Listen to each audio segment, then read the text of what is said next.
Black women are the leaders of this culture. And if we aren't happy and satisfied, it's going down.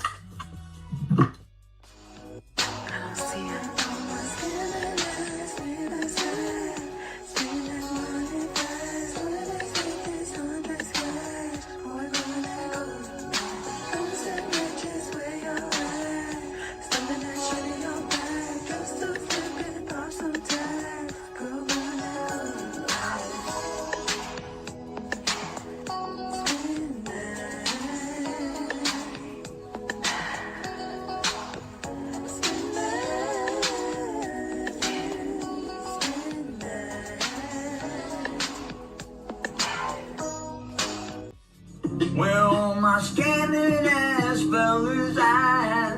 Spending that money fast, 20s, 50s, 100s cash. Boy, going that Goyard bag, boosting ladies where y'all at? Stuffing that shit in your bag, just to flip it, pop some tags. Girl, going that Goyard bag, spend that shit, spend that shit, spend that shit, baby, spend that shit. Spend that shit, spend that shit, spend that shit, baby, spend that shit. Woo! It is difficult. You don't go blind because you married. I see titties and booties every day. Huh? I see titties and booties every day. I see titties and booties every day. I see titties and booties every day.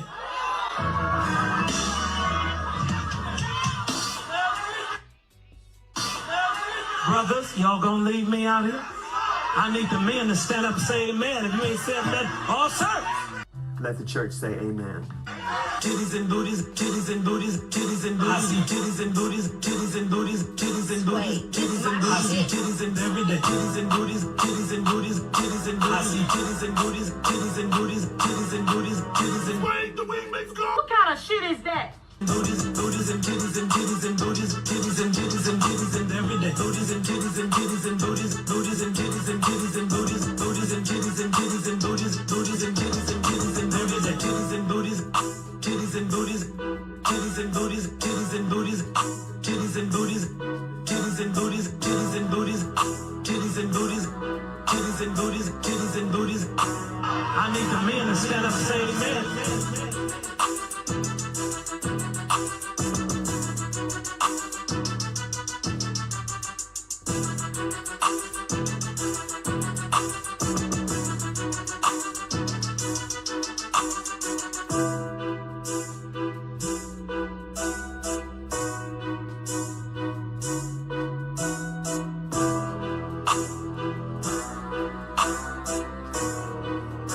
Brothers, y'all gonna leave me out here? Titties and booties, titties and booties, titties and booties. I see titties and booties, titties and booties, titties and booties, titties and booties. I see titties and every day, titties and booties.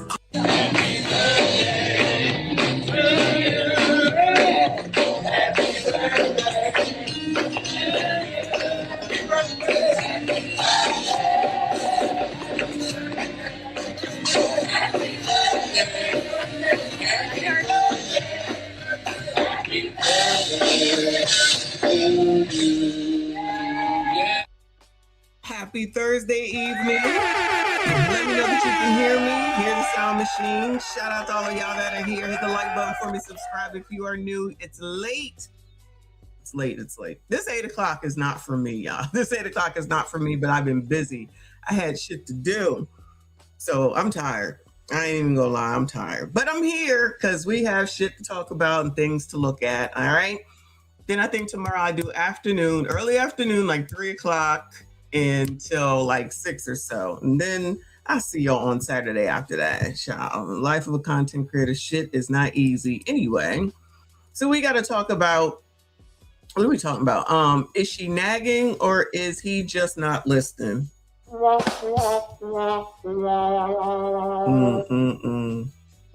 This is a, what is it called?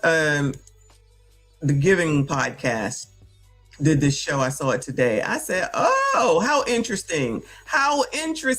Let's see what's going on, because you know I'm on a mission and talk about these biatches anyway. I was hoping that RBN could come up here with me, but he's not available. So maybe he'll come through later because I know she gets on his nerves. So I wanted to, have his reaction as well. But anyway, y'all, so it's already Thursday. The week is over. Shout out to TGIF Eve. If you're working, shout out to y'all. If you're not, excuse me, congratulations. I got to get through this. I'm tired. I got to get up early. You already know. So I don't even know where I'm at right now. I know there's a lot of stuff going on, but child, I'm trying to be lighthearted a little bit tonight, child. I'm not trying to go into anything that's tough and depressing and stuff like that, because I just pulled something up to bring up for y'all positive, and it ended up being something negative, and I'm like, yeah, no, I'm not going to show it, and it kind of put me in a different mood. I feel bad. I'll tell you about it when I bring that person up tomorrow. I'm gonna just let it be. We're just gonna get into it. All right. So that's why I shortened it up too, because I'm not trying to be here all night, but I'm here. All right. So I just dropped and pinned the woman. What is a woman is what I'm calling it. Listing that I just made in my store, my own Teespring shop, right? Because remember this guy right here? Why is that thing not working? Hold on a second. All right, let me start it all over. Let me start the stream deck on over again. All right. So this guy, what is his name? Ennis Cantor. He wore the shirt the other day to the WNBA. They all had a fit. Well, I'm about to get one too. All right. I just made it. And actually, what I'm also going to do is do more stuff like for like the Generation Xers. Okay. So I was in Starbucks last week. After I left the gym, the girl told me what I could get there, and it said 1971. It was just staring at me. This shit costs $25. I'm like, there's no way I can't get it. 1971, that's the year that I was born. Of course I had to get it. I'm like, I got to get more stuff in there. Because not from there, just more stuff into the store that's more nostalgic type stuff. So that's the plan. That's what I'm going to do and update it. So I haven't really updated the store lately, but thank you, boo. I have updated it with the woman shirt. So I'm about to get that. And I didn't find a hat because I'm on a hat thing now. So I want to see if I can get the hat on there, even if it just says woman and then that it's a noun. I would love that. So I got to figure that out and see if I can find that. So that's the plan. So go ahead and get your woman t-shirts, a t-shirt, a sweatshirt, and something else, and see what's going on, because I'm about to just go all in and fill up the store. Okay. Somebody asked me about I forget who it was, asked me about a Amazon wish list. I don't even know how to do that. What I wish I need right now is a damn new microphone. Can y'all hear me? Bueller. Testing, 1, 2, 3. What it sound like? Yo, I'm sitting here. I came home and I got some eggs and yogurt, and it's disgusting. Okay. Eggs and yogurt together, disgusting. I'm not even going to be able to eat it. I'm just looking at it. It's making me sick. If it was cottage cheese, it would be better, but yogurt and eggs, it just don't go together as far as I'm concerned. So anyway, we'll go ahead and I'll just go ahead with that. So I'll starve tonight, but that's fine. So anyway, get your woman shirt, get it for a woman that you know, and look out for more. I'll let y'all know as I get more into the store, because I got to get that back active. Shout out to all of y'all that have ever bought anything. I see you. I appreciate you. Shout out to A-Team. I don't know if she's still here. Shout out to A-Team with the gifted membership. If you got that membership, if you are still here too, this was like 7:30, so over half an hour ago. So thank you, A-Team. I appreciate you. And whoever got the membership, thank you, your member, as Dave says. But shout out to A-Team for that. Appreciate you. Gene, thank you so much for being Gene T. Thank you so much for becoming a member. I see you. I appreciate you. Shout out to all the channel members. Thank you so much for your support. Appreciate you. Shout out to the mods too for doing the damn thing all the damn time. Shout out to y'all. Appreciate you. Locked and loaded. Thank you for the first poop. I appreciate you. Wayne Lundy up in here. Thank you, boo. He says, spin that ish. Siobhan is watching, so don't shout me out. Shout out to Siobhan. I'm shouting out Siobhan. Shout out to Siobhan, Mrs. Lundy, up in here. I see you. I appreciate you. Thank you for being here. And thank you for allowing your husband to spend time with us. Half the damn problem in the chat, though, child. Anyway, thank you so much, boo. I appreciate you. Locked and loaded. Thank you for more poop and more poop. All this poop, I tell you. All right. Oh, not a free Keisha. Oh my God, y'all. Make sure you watch Keisha video. Then there's Keisha 2.0, child. Don't let me find another one. It'll be Keisha 3.0, and we'll just keep going on up the line. I think I found the 3.0, though. I'll let y'all know. Well, I won't let you know. You'll see it in the video, but I think I found 3.0. Child, it's just never ending. It's just never ending. Lynette Martin, thank you so much for becoming a member, boo. Y'all showing off today. Thank you so much, hon. It's not even a name I feel like I hear a lot, but thank you so much. I appreciate you. Even for all the people that don't necessarily speak, appreciate you being here. Hit the like button for me. Subscribe if you are normal. Subscribe if you are normal. I might have to put that on a shirt or something. So whatever works. Try to remember what y'all want, but I never go into the store. But that's something that I'm going to do now that we're about to be in September, y'all. We're almost to September. September starts on Tuesday. This year is flying by, even with all the foolishness, y'all. This year is flying by, even with all the foolishness. You know who else I need to thank? I need to thank Lawrence. I'm not sure if I saw him in here. I appreciate you. He sent me a crazy ass, amazing Cash App, as he always does. And when was it? It was yesterday. And of course, he says a pedicure and a manicure, because I'm telling you, I just feel like he just takes care of all my pedicures and manicures for the Bahamas trip. So yeah, I'm getting ready for that. Thank you so much. I'm getting ready. That's what I'm gonna do this weekend. That's what I've been taking care of a couple of days this week, getting myself together, making sure that everything is ready to go. You know, when you go on vacation, I don't know what men do, but for me, I worry about everything. Where's the passport? Well, the plane ticket and the scanning thing.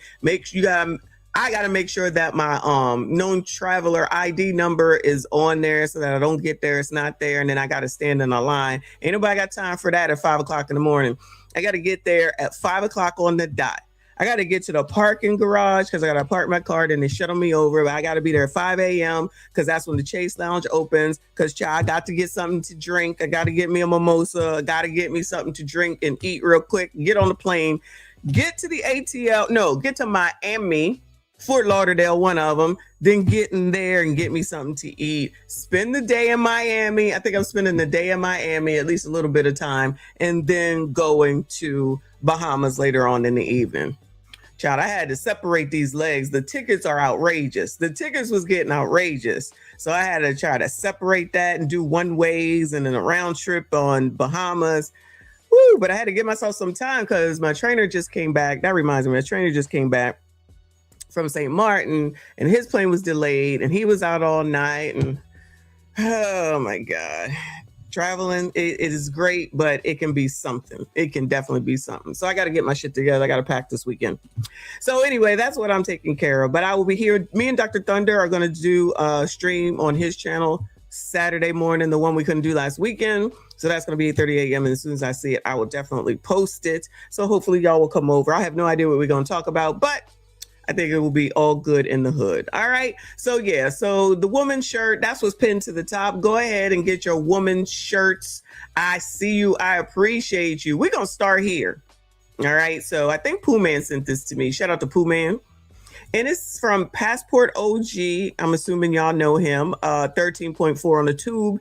It says vote blue or I don't know you. Blackocrat disloyalty has a price. Now, this is nothing new that we don't already know and talk about. This is basically what it is. Black women are the leaders of this culture. And if we aren't happy and satisfied, it's going down. Okay, so you sassy straight, you know who you got to follow. If you don't get behind black women, and you know, it's always you got to vote blue no matter who, even though they try and talk about, we don't believe in that no more. Nope, that's what it is, child. Trust me when I tell you, that's what it is. We got cats scared to speak up because they're fearful of the backlash that may come from black women or women, period, when it comes to highlighting and delineating the difference between disagreement and disparagement. I told you to do Biden. Yo, check this. Oh, we're going to have to get that back. Y'all remember we used to play that all the time? I told you to do Biden. I'm going to get that back. We about to be in, we got to get Cam when she says, would you think I'm going to help black people? No. Y'all remember that? So, from what the Chicago Street Tribune said in the interview. Is to make sure that our lowest wage workers, Black women who live on the south and west sides of Chicago, have a wage in which they can pay their rent, they can go to the grocery store, and that they can maintain a standard of living. Our political work is to ensure that women have the ability to sustain life without a husband. Kings, send that girl $1,500 to a cash app right now. No more 50-50. We ain't playing that roommate. Hold We gotta start treating these women like the goddesses that they are. Our Black women are strong, fearless.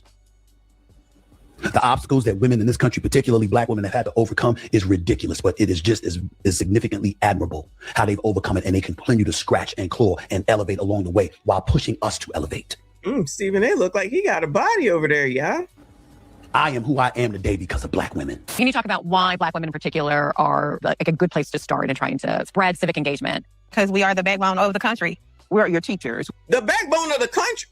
Oh, y'all gonna be hearing a lot of this. Black women are now the backbone of the country. Of the country. Girl, if y'all don't go to hell, I'm saying that's some bullshit. Child, stop listening to these crazies.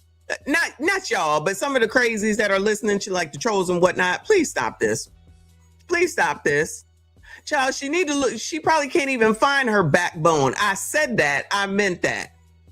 Child, the all damn audacity. The racism that you're experiencing and the struggle to make ends meet actually means the diet don't work for you the same.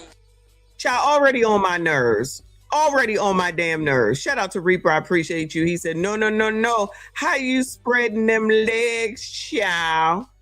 Her? I don't know. It's going to be a little bit difficult, allegedly.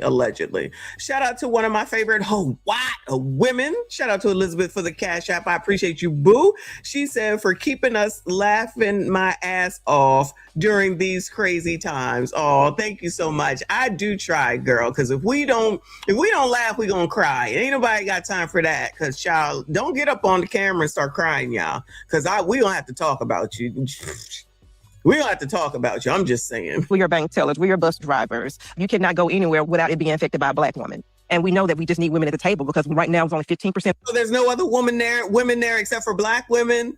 The amount of hubris that some of y'all have is amazing. All you are is annoying to most. And unfortunately, I got to share that because I'm a Black woman too. But all you are really is annoying because you say shit like this, like the world is going to end if you leave. I promise you it won't. The women in the legislature, out of 174 legislators, 27. That's not enough. More often than not, people have taken our vote for granted. I told you to do right. Who took their vote for granted? Child, who? They took our vote for granted. Well, wait a minute. This who took your vote for granted. You got more questions, but I tell you, if you have a problem figuring out whether you're for me or Trump, and you ain't Black.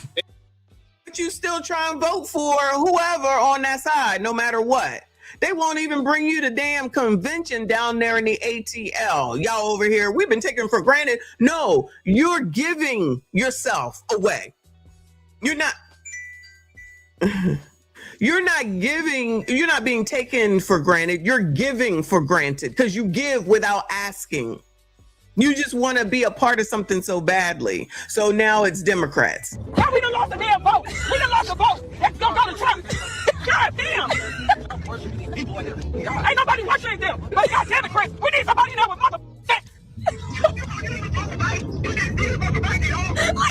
He's ready to vote independent. If you have a problem figuring out whether you're for me or Trump, and you ain't Black. People have taken our vote for granted. That's why you see Black women organizing. Do you know how honored we should be just to be in their presence? Bruh. Always remember, she is the prize. Oh, no. You are here to serve her. Dear Black men, right? This is not for all of you guys, of course. This is for some of you guys. I really need you guys to start protecting and sticking up for Black women when we are disrespected in places where you guys are at, right?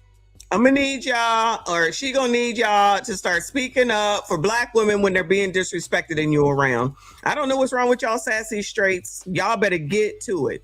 Get to it. I'm pro-Black, obviously, but I like to say that I'm pro-Black with rankings because number one is Black women and then everybody else.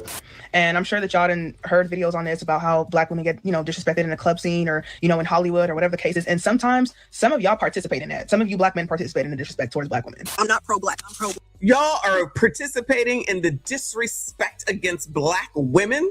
Of course y'all are, but you're expected to do whatever they say. While they're saying it's all about Black women and not y'all, which we already knew. So shout out to Pooh Man and Passport OG for this video. We already knew, but now here's the proof. How many times I said it? All y'all matter. Y'all matter when you're deceased or if you're a criminal. That's it. Other than that, this is nothing new. Just got the proof now. And sometimes some of y'all participate in that. Some of you black men participate in the disrespect towards black women. I'm not pro-black. I'm pro-black women. That's it. Nothing further. Team vote independent.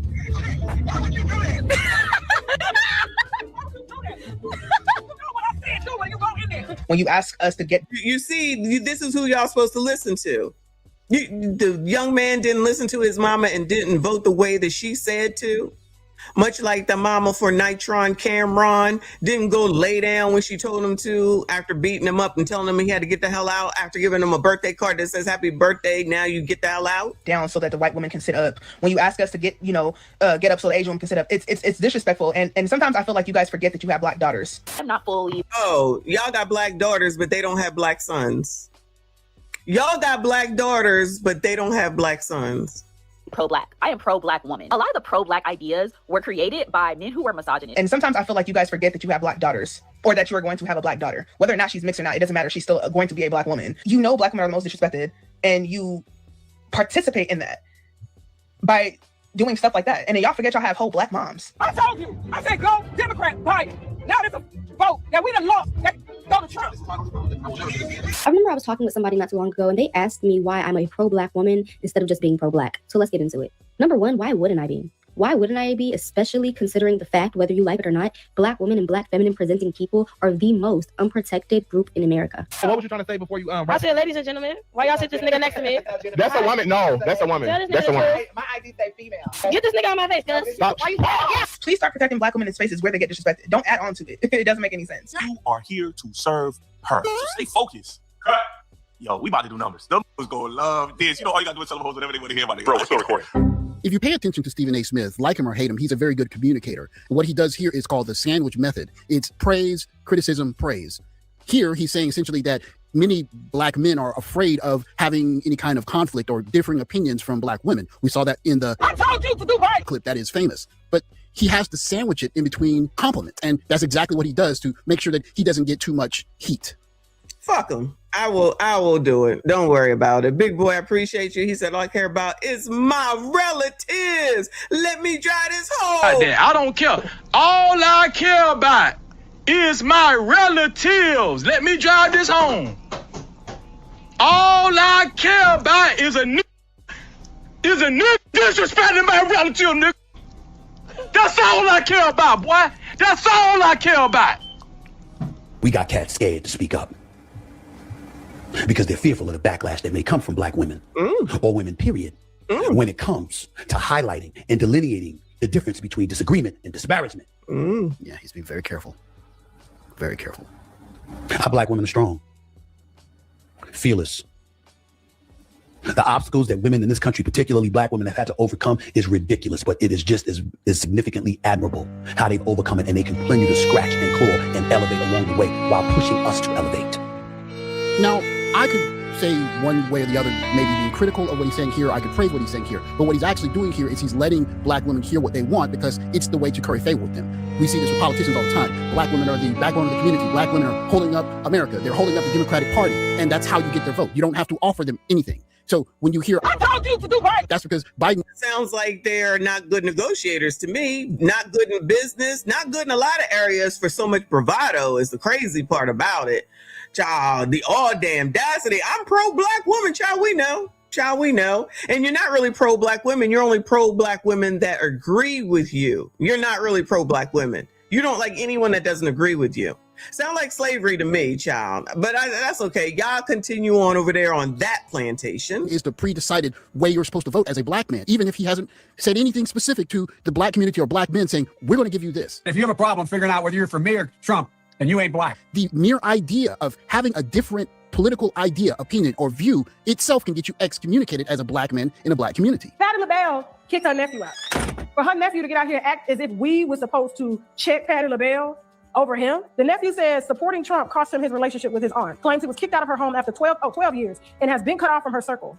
My punishment is using my First Amendment right was lifetime banishment, okay? And she goes, here's what supporting Trump cost me. My aunt Patti LaBelle, famous singer, Democrat, Christmas 2019. She had just informed me that I had to move out of the home and happily share with her for 12 years, okay? This alleged situation with Patti LaBelle and her son is actually a kind of microcosm for how political discourse happens in the Black community. We saw it with I Told You to Do Biden, and we see it with multiple women in the Black community saying we need something specifically for Black women. Black women first, then Black children, and then maybe Black men. And then if you're a Black man and you don't vote for the party that you're told to vote for, then you get a tongue lashing. And you all better make sure that y'all's asses vote blue.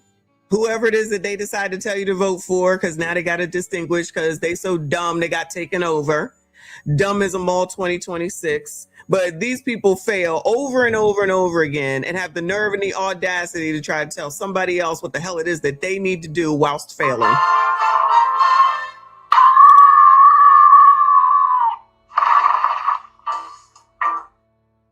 I didn't hear this, so I'm assuming it's a real story because it comes from Tasha K. This is probably old though. But here's the thing. I don't understand why. Well, first of all, of course, they want to bring it to the internet because, you know, everybody got to bring everything to the internet. You know what I'm saying? But the fact that these people can say out of their mouths about how disrespected they are and then turn around and disrespect is amazing. Like, I just get so confused as to why these people think they get to tell everybody what to do. And these be the first people to try and talk about slavery. Say I'm lying. Be the first people talking about Jim Crow 2.0, but they want to be the slave masters, y'all. That's what this comes down to. These people want to be the slave masters over everybody. Not me, though, yeah. But to y'all, for sure, for sure.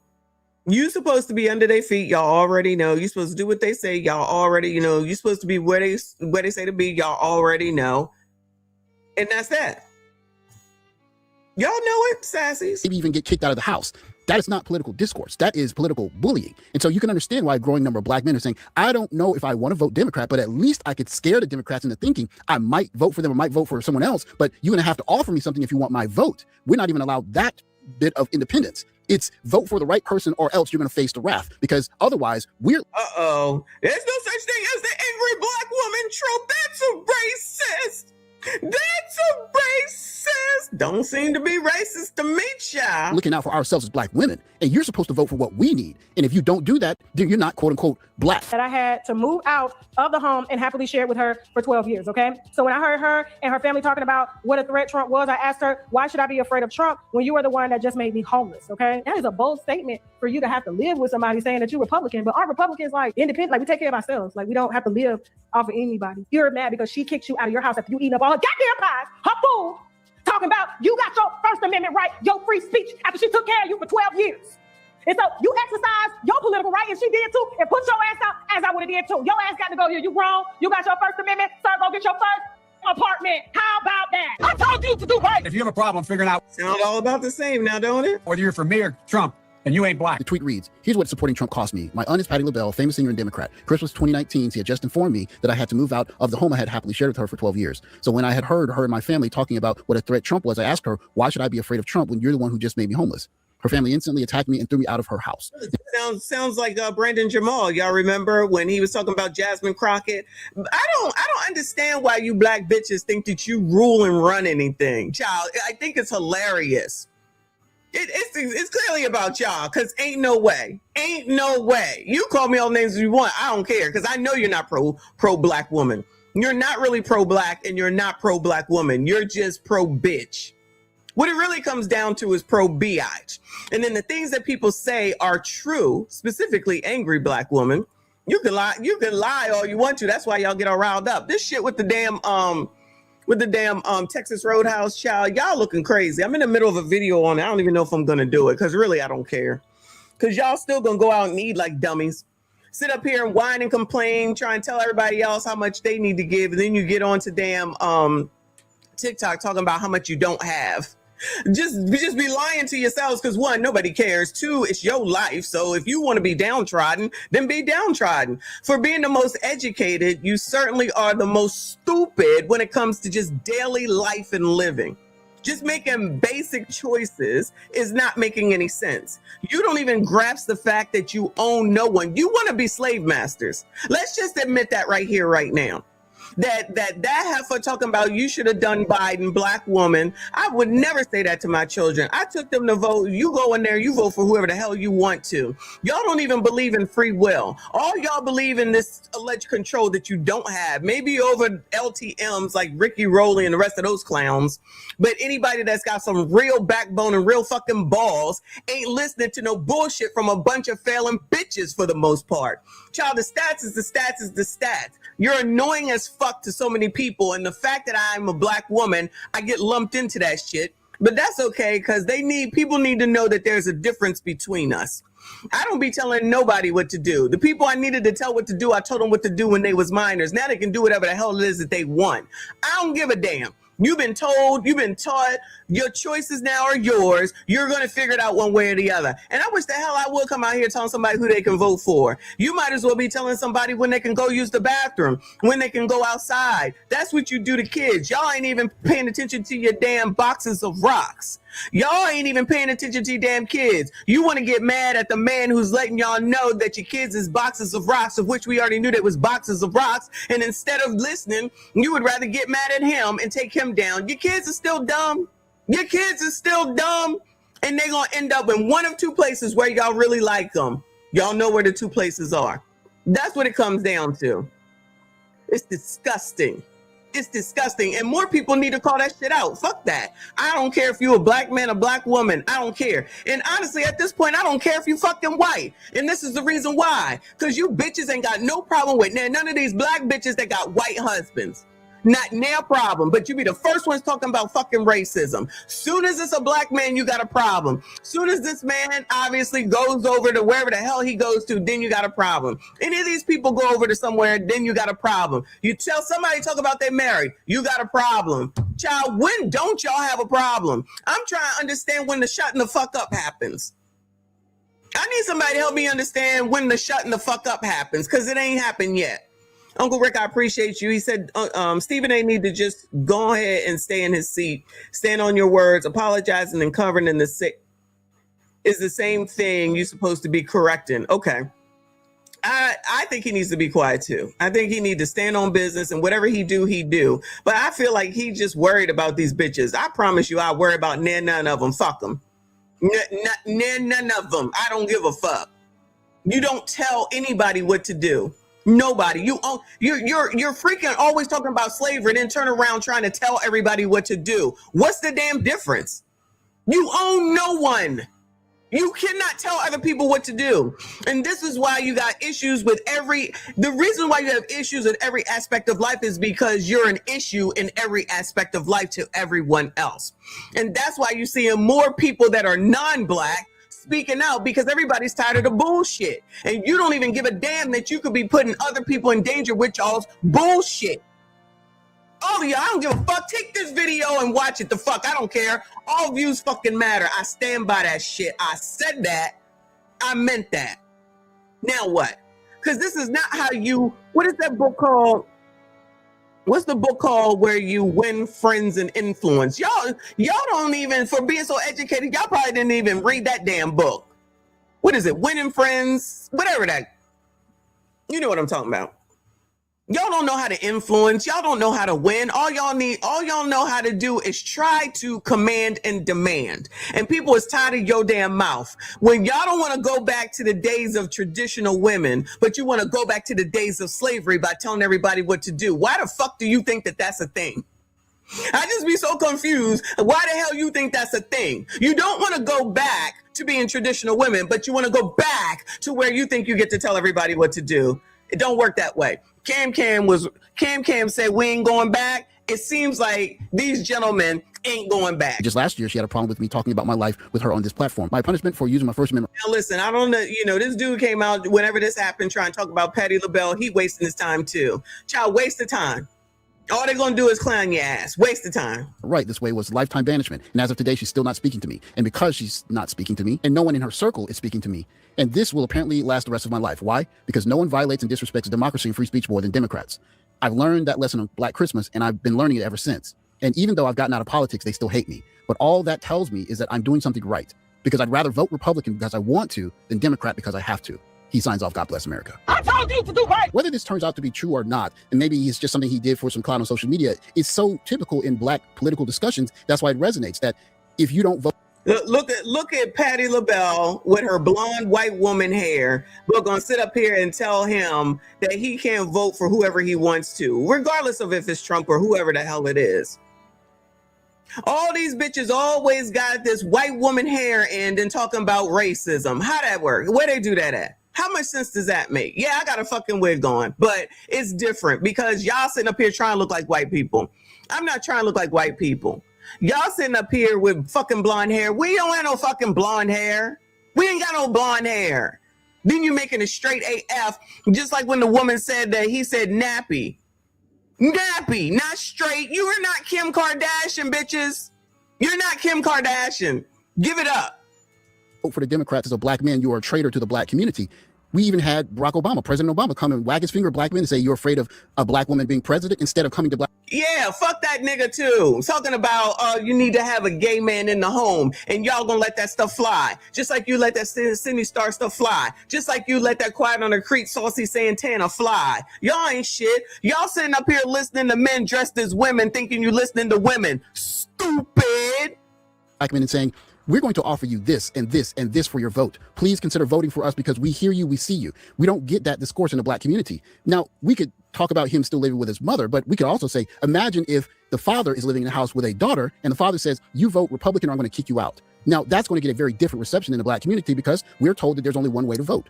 Fuck the community. It sucks ass. Anton was right. What's right is wrong and what's wrong is right. That ain't the community that I'm a part of and ain't the one I'm trying to be a part of. You can take that shit and shove it. And I'm sure that President Biden told us, vote for me or you ain't black. That's a sentiment that rubs many, I guess you could call us free-thinking black men, but really we just want to be appealed to in the political process the same as everyone else. Instead of telling us you're supposed to do Biden because you're supposed to do Biden, tell us, we are going to offer you A, B, and C for your vote. We really consider your political involvement very important. Please consider a vote for us. Black men have never really gotten that in the election cycle. And I think that there are enough of us that are tired of this. You're supposed to vote black because if you don't, you're a traitor to your race. When black women are openly saying, we need things specifically for black women. Every single time you open the internet, there are black women saying, we need things for black women. We want to be able to survive without being married. Black women are carrying the party. We need something back for it. Then go get something for what it is that you want and stop asking people for shit. You the smartest, you the most educated. Go find it. Go fucking get it. Go grind. Pull yourself up by the bootstraps. Go do some work. Go really learn a real business instead of selling lashes and hair. No, you're always thinking that somebody's going to guiltily give you shit. I'm telling you that ain't how it's going to be working. That's not how it's going to be working. And you can blame racism. You can blame Trump. You can blame your mom. But the facts are the facts. You're annoying as fuck. You don't know how to work with people. And that's the damn problem. If you knew how to work with people, then things would be so much better. It would be better for your punk asses at work. It would be better for your punk asses at home. It would be better for your punk asses with your damn relationships. And at the end of the day, probably be better for your punk asses when you go to damn school. Because, child, school ain't working. Schooling ain't working. Dumb as a box of rocks. Now you're pushing out these boxes of rocks on the damn street. Then when someone takes their asses out, everybody's supposed to come to you. And then all of a sudden, y'all going to be like, well, he didn't even like black women. Chuck the deuces. Chuck the deuces.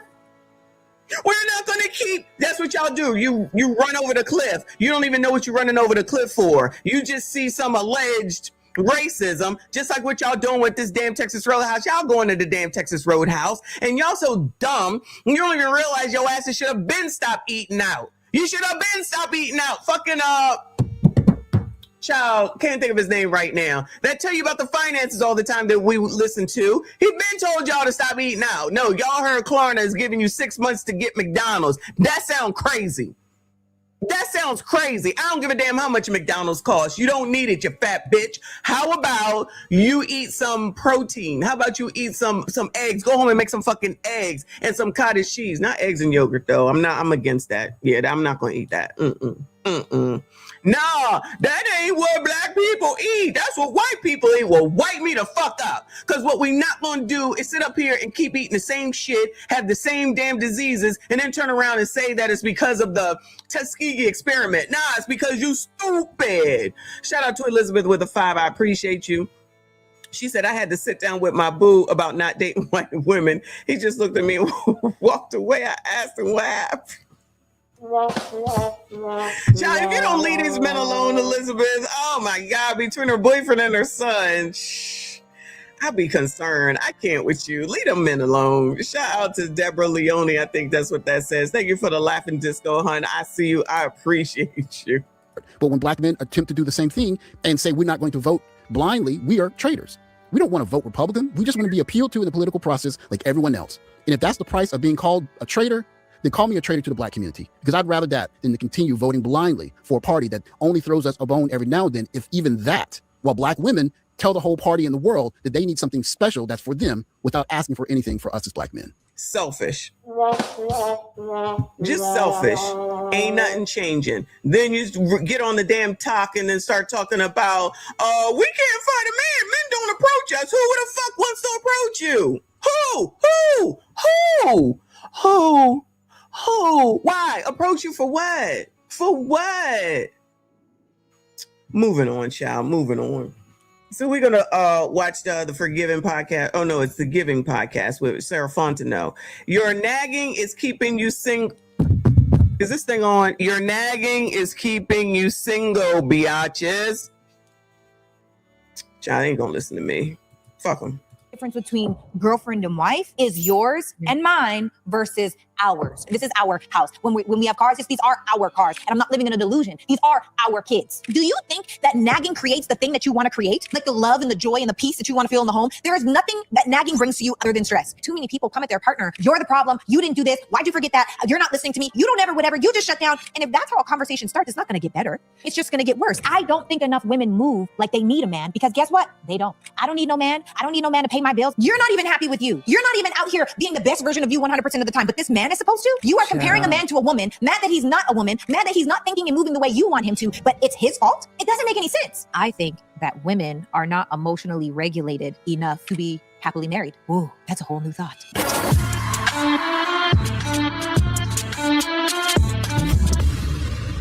What's up, guys, and welcome to another episode of It's Giving. I am your host, Sarah Shorter, and if you have not yet, please hit that button below so you can get subscribed. Hit that bell so you get a notification with each new piece of content. Now, every week we are bringing you the real, the raw, the raggedy, and sometimes the rants, depending on what questions you guys put up here. But this show would not be the show without the team. So we got to give a huge shout out to my girl, Shot by Anissa on the mic. She's our new, she's like a rage baiter these days. It seems like they keep coming for you in the comments. Yeah, they hate me, and I don't care. Hey, Sarah, hey. They don't like your paradigm. They hate me. They hate your paradigm, not you. They don't know you, they hate you. Define paradigm. Paradigm is your thought process, your system, the way in which you see life. Okay, but I can agree. Well, yeah, that's true. Yeah, and we got It's Show.tv, our male perspective. What's up? What's going on, Queen? How you living? I'm phenomenal. Let it hear. World traveling and all. I see. You know, you feel me. Yeah. Love it. I'm feeling good, y'all. I didn't go hold you. That's a little hot, a little warm. Is it hotter here than it was in Italy? It's getting hot in here, so hot, so take a... Ma'am. Okay, just kidding. And we've got creative director, producer of the year. The show would not be the show without who is Kenny V. What's up? Who? Yo, givers. I'm so happy that y'all just keep on giving. Sarah, we're at 75,000 subscribers on YouTube, hitting 40+ million views a month, Crazy. top 1% in the world. What are we doing, givers?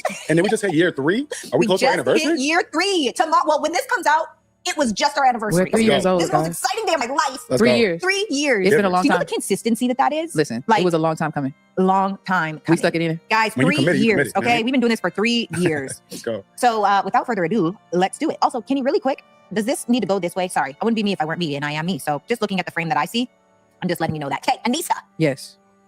what we got? I just really want to know. Yeah. Do men like women? Do men like Yeah, because I women? don't really think they like us too much, Sarah. I actually think I guess we're never going to see the people on the side. So do men like women? Bueller, do men like women? Not did Oprah sponsor this too. No. This is her own show. And the two people off the side that we never see. think that men love women, and I don't really think that most women respect men. Okay, so let's say that respect and likability are not synonymous in this case. Yeah, look at the statistics of it, right? It's not men that are initiating divorce, it's women. It's women that get into a marriage that they don't like because they're not happy, and now all of a sudden they leave. Okay. And I also don't think that women respect men. I think that the majority of women, like I've just been like observing women, right, in these last few weeks, and I watch how people talk to their men. I watch how women speak to their men. I watch the body language towards their men, and I'm literally like, dang, y'all really out here talking about how men don't. Something like what we just seen with the stuff from that we just watched from Passport OG. Just talk to you any old way. Just tell you what you got to do. Just tell you when to do it, how to do it, what time to do it, and how many times to do it. Is that what y'all want to sign up for? Anybody, Bueller? Is that what y'all interested in? Just checking. Uncle Rick said, "What's a woman, child?" Don't like us, but it's really us that don't like them. I don't know. And this is another thing. I don't feel like women know how to pull the kings out of a man. Wait, this is what I think. I don't think women know how to pull the king out of a man. I think women pull the dog out of a man and then get mad when they get mad. You about to make me mad already? We just started, Sarah. You believe it's a woman's responsibility to bring the king out of a man? I believe it's a woman's responsibility to speak to the king in the man and that man to become a king himself. But you know what they do? Most women speak to the dog in a man and then get mad when they get bit. Okay. How often have we seen these passive aggressive actions, words, just the disrespect that happens every single day? It's crazy. And this is another thing too. Here's an example of how we know women don't like men and don't respect men. Because how many women are out here saying all men cheat? I've never a bunch of them. I don't believe that. But how could you respect someone that you think is going to cheat on you? How could you like someone that thinks they're going to cheat on you? How about this, Anissa? How about the women that say all men ain't How could you respect someone if you know they ain't I'm not saying that it's all men, but it's always a man. It's always a man. Yeah, okay, the exception to the rule. I think the majority of men are out here really dating for love. I think the majority of men are really out here like broken down and they have been groomed into receiving disrespect. And I am declaring war on disrespect from women. There's a reason why women say that. Women genuinely feel like they are not protected by men. For example, women generally feel like they're not protected by men. Well, when you act like them heifers from the last segment, I can't imagine why. Ashy Food, we needed you yesterday when we was going over your girl's latest dating dilemma. What dating download? Dating download. Shout out to Ashy Foot. I appreciate you. Boo. He said, all respect, Miss Michonne. Yes, everyone boycott Texas Roadhouse and come to Lagos Roadhouse. I was about to say, I don't go to Texas Roadhouse much. We have items like Anton's, goodbye, sir, Anton's artichoke, Myron's macaroni, Umar sea urchins, and our specially Kendra kebabs.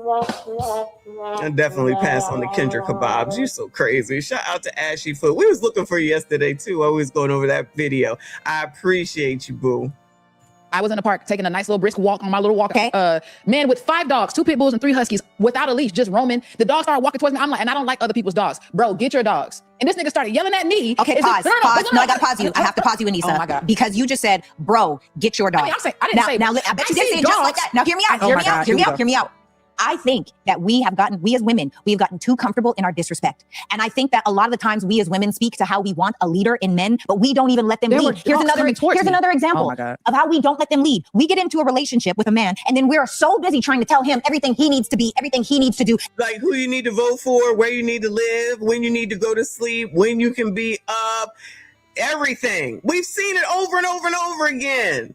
Oh, but don't forget that they can delete y'all's asses, go take a deal for 24 months at home, and then go ask for a pardon so that they don't have no felony on the record. All the ways he needs to act in that relationship. Pause. So I see you over here ready to fire back. Don't fire back yet. You got to hear me, okay? I'm listening. How many times do we say? You know I got this on fast. She already speaks fast, but now I got to make it faster. Hey, men need to have more leadership, but then we don't create a safe space for men to become the leaders they're meant to be. I'm sorry to keep referring back to the video that we just watched. Who in there out of all those heifers, because there's plenty of heifers, do y'all think is going to be like, oh, I want you to lead me, boo? Who?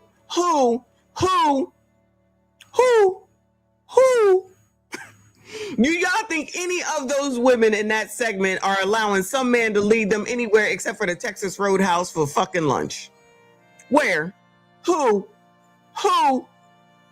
None of them. But I love how these people think they're supposed to be the relationship, or some man is supposed to give them everything, treat them like this, treat them like this, when they act like those heifers in the last segment. How are you thinking that you're gonna be with there's some man, some low testosterone man, no doubt, right? How you gonna be with some man when you act like a man? Like, I hate to be the one to say this, because I hate when y'all say this. Shout out to Uncle Rick. But you act like a man, you sound like a man, you trying to act like you a man, and then you think some man's supposed to treat you like a princess. You act like a man. You act like a man, so why wouldn't anyone treat you like a damn man? It doesn't make sense otherwise. Seriously, these people is crazy. These people are crazy. It don't make no sense. Shout out to Wayne. I appreciate you, boo. He said these are the same females who called yaddy yakking, and his ass is 5'4" jester. I don't know who that is. These are the same females who called yada yakking, and his ass is a 5'4" jester. Okay. I don't know who that is. So I appreciate you though, boo. I appreciate you. so busy saying you shouldn't have done it like that. I told you so. This way is better. And then when they don't behave the way that we want them to behave, we get an attitude. So whether it's with our words or whether it's with our attitude, we are grooming men to be more like women. And then we get mad and call men sassy and feminine when that's what you pulled out of that man. You did. No, that is absolutely true. The way that Nyron Cameron's or whatever his name is was when he was in the house with the the stream, and she came in there was talking about you need to lay down. Child, that boy is 18. What are you talking about? He's sitting up there. Oh, that Yada dude. Okay, my bad. She came in there talking about you need to lay down. Is he a baby? Is he 3? Is he 6? Child, y'all's kids out here on the streets and you trying to tell an 18-year-old he got to lay down while he's sitting up here just being on damn internet. All right, he making a lot of more noise. Quiet down. Why couldn't it just be that? Why it gotta be beating him up and biting him and pushing him and allegedly stealing his money, according to what I've heard, being inappropriate AF, saying get the hell out in your birthday card. I tell you, you heifers, you're doing a great job. You're doing a great job. Girl, you're doing a great job. But then somebody's supposed to listen to y'all? All this foolishness and craziness that's going on? I know you effing lying. All right, yada, yada, yada. Yeah, my bad. Did it. First of all, you did it. First of all, I need you to slow down. You just said a whole lot. Okay. Oh my God. What I am saying is I can agree with your disposition about how women need to speak to the king in a man. However, I also believe that men should already be kings. Just like a man who finds a wife finds a good thing, a man should already be a husband. We shouldn't have to bring anything. He should already display the characteristics. I feel like that whole sentence just deflected from the entire point of what I'm saying. The whole sentence. You gotta let me finish. I already know where you're going. No, you're saying the same way that a woman is a wife before she's married is the same way that a man is a husband before he's married. A man should already have leadership. A man should already have certain things. And that is the problem. Too many people Too many people think that men are supposed to be the finished product before they start dating. So the park situation. So what should I should have said to the guy? Excuse me, sir. Can you get your dogs? No, there were 5 dogs. 3 of them were coming at me. I already had bad experiences by other people's dogs attacking me, where I don't know why this dog thing is even a discussion, child. If I see your funky ass dogs, I'm gonna do like Homer Simpson does. I'm not going that way. And they not on a leash. Cause you know how people, I told y'all, they'd be like, oh, my dog don't bite. He got teeth. Okay, because I feel like dogs smell fear. Y'all correct me if I'm wrong. So I'm not going nowhere near them. So I'm not trying to go near your funky ass dogs if they're on a leash. I'm not for a bunch of animals. I just don't particularly care for animals. And the funny thing is, it ain't really funny. If a freaking cat comes, and I can't stand cats more than anything. Well, not more than snakes, but I can't stand cats. So always it's got to be a cat coming and rubbing his funky ass tail up on me, leaving freaking cat hair. I don't want to take that home. I don't want no cat hair. No. Get your funky ass cats. But cats don't be on leashes. I think it should be a law to put cats on leashes. Child. That other woman is a bird. I think she's here to be contrary. Honestly. I grew up. I don't play about stuff like that. Get your dogs. What you're doing is illegal. Please get your dogs. And he proceeds to yell at me as if I'm in the wrong because I'm in a public place. No, sir. Get your canines. I'm by myself. I'm a small woman. Mind you, this man had to be at least 6 foot, 6'4", 6'5". He was a huge man, and you're yelling at me because I feel like my life and my safety is being threatened because of your callousness. That's bullcrap. A lot of times, women do not feel protected by men. And although I agree that women should not be in relationships with men they don't feel safe with, I can understand their disposition on not. Can I chime in? Okay, sure. I think that women don't feel protected by men because women pull the dog out of a man and then get mad when they get bit. That's what I think. I think that women have gotten way too comfortable in their disrespect, which is why they don't feel protected. Because who wants to protect something that is continuously disrespecting them? Who wants to protect something and cherish something and value something and respect something that is constantly telling that man he's not good enough? And we as women have a way about us where we may not even say the words, you're not doing this the way I would like you to do it. Or we may not be saying the words of you're stupid, but our attitude shows the opposite. And I think that until we learn how to pull the king out of a man, because I don't have that experience. Anissa, I promise you, I feel like if a man was walking with 5 dogs in a park, it wouldn't happen to me, number one. It wouldn't happen. And also, this is another thing. I think we as women go into protecting ourselves so much. We go into masculine energy so much. And masculine energy does this. This really isn't about the dogs.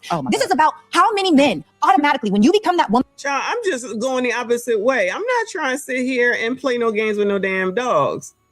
This story sounds made up. It sounds like I don't understand why they arguing about it, honestly. I wouldn't want to be going around no unchained dogs either, y'all. I'm not gonna lie. But I would go opposite direction though. I ain't got time to be yelling and speaking to you and talking to you about shit. I'm going the opposite direction. But that's just me. Problem solved. I'm going back this way. I'm going this way. Why is this a discussion? I'm so confused. This is crazy. Woman that speaks to the king inside of a man, men naturally, almost organically, almost like I can't even explain it. They want to protect you. So if you're not being protected, it might be time to look in the mirror. So I'm not saying that to you. I'm saying that to a lot of women on the internet that Okay. say men don't like us. I can't relate. Men don't protect us. I can't relate. This is I'm just using that as the park thing as a situational example. However, if we move towards relationships, what about the women who once felt safe with a man, however, no longer feel safe? Should she just leave the man? Or like how do women navigate losing their safety within their relationship between her and her man and trying to feel safe again? Because a lot of times women, I don't believe women just get in relationships with men just to tyrant over them or to prove like they are. You know what I think? The what? I think that women have a fantasy and a fairy tale in their mind of how they think a relationship is supposed to be. And I think that they find a man that fits enough of the qualities that look like the fantasy that they opt into this thing. So two things are happening here. One, either we didn't vet him well enough, or two, once you get in here, you're trying to force him into the picture of the fantasy that you see in your mind. I wouldn't disagree with that. I agree with her on that. Now, I don't know if you know, especially when you listen to these heifers talking about dumb shit that don't even make any sense. He got to make $2 million a month. You've never known a man to make $2 million a month. And if you did and you let him go, then that's your dumbass fault, because that's kind of like being struck by lightning. How many times do you think you're going to get struck by lightning? It don't happen often.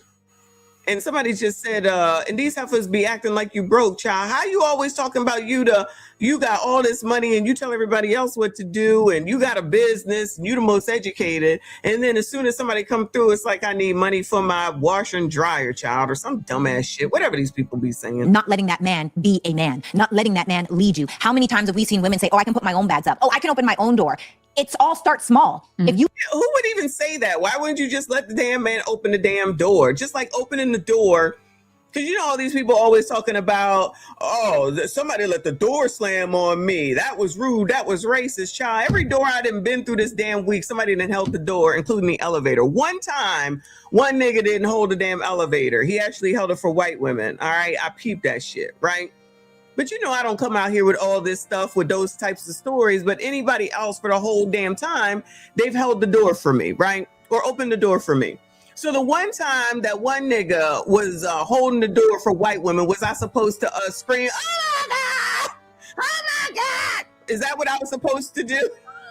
Was I supposed to say, oh, so you just gonna hold that elevator for those white women? You just gonna hold the elevator for those white women? What about me? Child, I don't give a damn. I don't give a damn. So this is what y'all don't seem to understand. You don't know how to let shit go. Shout out to Tadisha. Y'all don't know how to let shit go. Every single thing does not mean that you have to say something. What is it? You don't have to be the clown in every circus that comes through. But no, y'all got to be the clown for every circus that you come through. What do I care? I don't give a damn. I'm just like, fuck him. I'm supposed to confront him and go in his face. I got in the elevator. I got in the elevator. That's it. That's all. Y'all make a big deal out of every damn thing. It's annoying. It's annoying to everybody. So that everybody can say there's a black woman and you not gonna tell me, because that's what it come down to. Y'all already know. You can't receive the small things. How are you supposed to receive the big things? And I really am, like, I literally watch. I've been watching and like learning. I've been talking to, I've been asking questions. And I can't tell you how many times I see women regularly emasculate men. They don't trust their leadership. They don't respect them with their tone. They're passive aggressive in their comments. There's so many things that a woman would do that would push a man to get to a point of, oh, well, I don't respect her either. And now you're in a vicious cycle.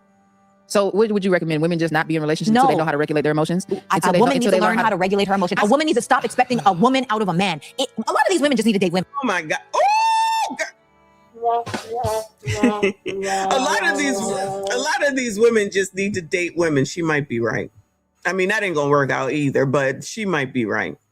Because it's the same thing. Again, I'm sorry to keep referencing back to what we looked at initially with Stephen A. Smith or Passport OG, with the way that that lady with the son talking about, you didn't vote for Biden. Like, let that man vote for whoever he wants to vote for. Who the hell do you think you are? I mean, it ain't like you looking like Princess Diana over there, child. What are we talking about? Just because you don't like Trump doesn't mean that somebody else doesn't like him or whoever it is. Y'all so stupid. You just got to think that everything is about liking him. It has nothing enough of the time to do with liking him. Do enough people like him? Yeah, they do. But also it has to do with policies, you know, because they giving out policies that y'all don't seem to give a damn about, because all y'all want to do is vote for Cam while you're saying you don't like white people and white people are racist, but you want your Biden so badly, and you don't care that Cam is married to a white man. You don't care that Ketanji is married to a white man. Your hypocrisy is amazing. The hypocrisy is amazing. Dr. AJC, thank you as always, boo. Entrance fee and greetings to the lovely Michonne. I appreciate you. Shout out to all of y'all that are here. Hit the like button for me. Subscribe if you are normal. A lot of these women need to stop dating men. You get so mad that he didn't come and hug you and love you and kiss on you the way that you wanted. He's a man. He's not a woman. That's what we do. And here's another thing. So I'm reading this book right now called The Queen's Code, and it's so good. And inside of the book, they were talking about how we as women judge men. Here's an example. We've even talked about this on the podcast before.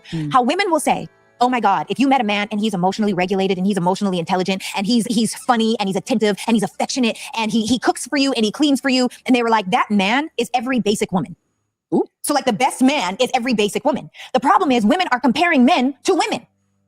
You know what we don't have? You know what we need from men? True safety, true protection, true men provision. don't provide the safety. Oh my God. They no, do. They don't. Oh my God. Masculine men do not provide safety for masculine women. Oh my God. Let's masculine and masculine, they bump heads. I agree with Sarah. I think women don't even want the protection. No. And you can tell by what that saying they say, would you rather be in the forest with a man or a bear? That you're really choosing a bear? That's crazy. You're going to die. I'll let you do that 10 out of 10 times. Well, how many? Now we got to worry about the kids around your crazy asses listening to Lindsay Clancy, who I do believe she went. The jury went, didn't they, today, y'all, to deliberate. Y'all, listen. If that jury, which I don't know what a makeup is, if y'all know, let me know. If they come back and she is guilty, these women is going to be jumping off the curb. They're going to be jumping off the curb. We're going to have content for days.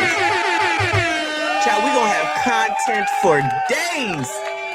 Women lost their lives for refusing to give a man her number. How many women are abused by men on a regular basis? I was going to say, that's not like it happens all the time, girl. Why is she bringing this up? Come on now. Now, I do agree that more women need to speak out about it, because it's interesting how they never have anything to say enough of the time, unless it is a black woman and some black men came through and took her out, which is wrong. Let's not get it twisted, which is wrong. But she talking about, like, remember the boy that banged the girl on the ground because she wouldn't give the number, and then the mama came through talking about not my baby. Like we didn't just see the shit happen. How come they don't talk out on that mama and say, nah, bitch, it is your baby. He's the problem. Because that's what they need to do. But they won't do that. Because then that would be going against the sisters, because you see in the last video, it's all about women only, which we see with Nancy Clancy or Lindsay Clancy, child, whatever her name is, the baby deleter, the children deleter. How many women?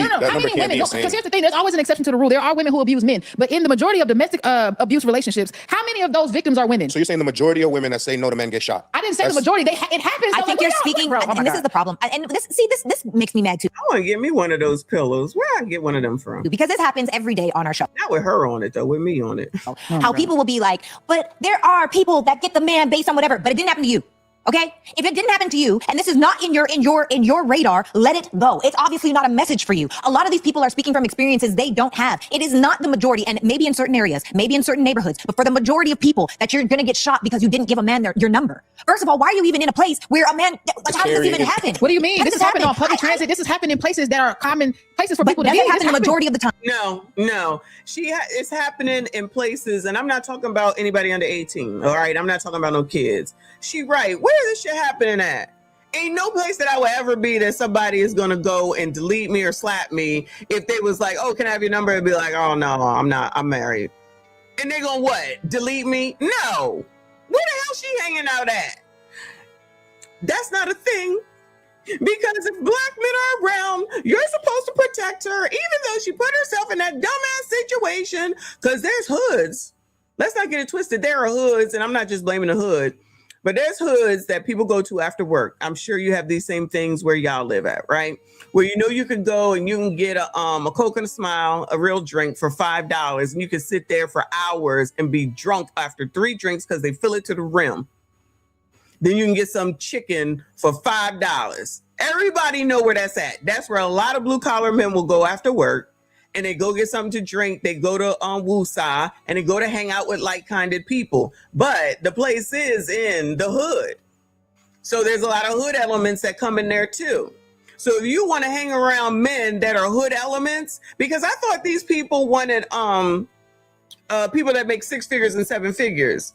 You're not getting slapped between the washer and the dryer with 6 and 7 figure men, like in hotel bars, for instance, or a nice upper scale restaurant sitting at the bar. Kevin Samuels told these people that, and they still ain't listening. Go have on a dress, have a smile, read a book, stay out your phone, have on a heel. Did he not say this? You think these bitches do that? If you're gonna hang out the hood, you're gonna get hood results. If you're gonna hang out in the hood, you're gonna get hood results. Child. You can't tell them nothing. They know everything. How can anybody tell somebody that thinks that they know everything, anything, whilst trying to tell everybody else what to do? Wow. Wow. I didn't say it happened to So the then we majority. can't talk about it. We can't talk about it. Okay. That's what I'm saying. Too many Okay. of us are blanketing the rule with the exception, All and we're I'm not the saying exception. is I give my number out to every man that tries to talk to me because Damn, every man? I fear of rejecting a man who isn't secure in his masculinity. Girl, shut up. She hanging out in the hood. Okay, you got it right. She gotta be. She gotta be. That don't even make no sense. Problem number 1. That she sound crazy. I gotta give every man my number because you want to. Child, because you want to. Girl.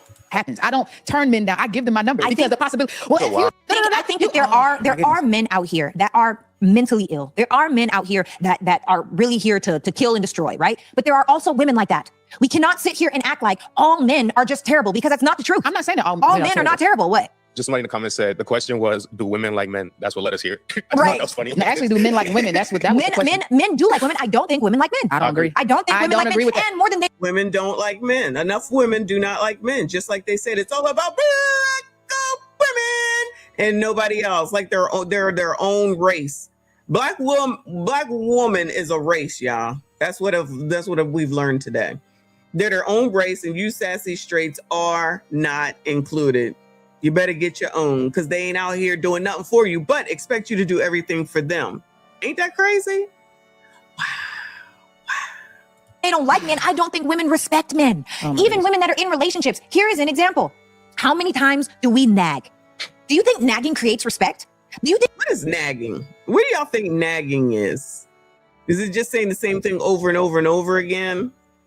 What is nagging exactly? Because some of y'all might think just because we try to have a conversation, y'all gonna be like, it's nagging. I'm just trying to have a conversation. I'm trying to problem solve and resolve. And you're gonna say, oh, you nagging me. So when can we talk? Because remember, we can't say we need to talk because then y'all have a fit about that. When don't y'all have a fit? Nitpicking, belittling. Look, yap, a pain in the... Okay, I'm gonna shut up. I'm bugging. You nag me every day. Whatever. Shut up, Kay. Bitching at us. What? No. What do you mean? Seriously. What do you mean? If I'm like, we need to talk because I felt like you disrespected me. That's nagging? Or is it like, take out the trash? Did you take out the trash? You need to take out the trash. Why didn't you take out the trash? That I would consider nagging. Just try and have a damn conversation. Dante, talking about taking out the trash, I hope. I'm not talking about nonsense. Tell me that short story from work, not the movie version. Rude. So in other words, no conversation. You think nagging creates adoration? Do you think that nagging creates the thing that you want to create? Like the love and the joy and the peace that you want to feel in the home? There is nothing that nagging brings to you other than stress. And oftentimes men, they're single-minded. Okay, Michael said saying shit that don't need to be said. Give me for instance, give me an example. In my ear, as soon as I get home from work, shout out to Babyface. Well, maybe I missed you. How about that? Y'all don't ever think about that? Rude. H-Mob, not my mom. Goodbye. Damn. I mean, not my aunt. My aunt. Sorry. Talk to me. Goodbye, Reaper. I can't. Y'all get on my nerves. Whatever it is, just say it one time. Okay, so then you you're like referencing my trash story.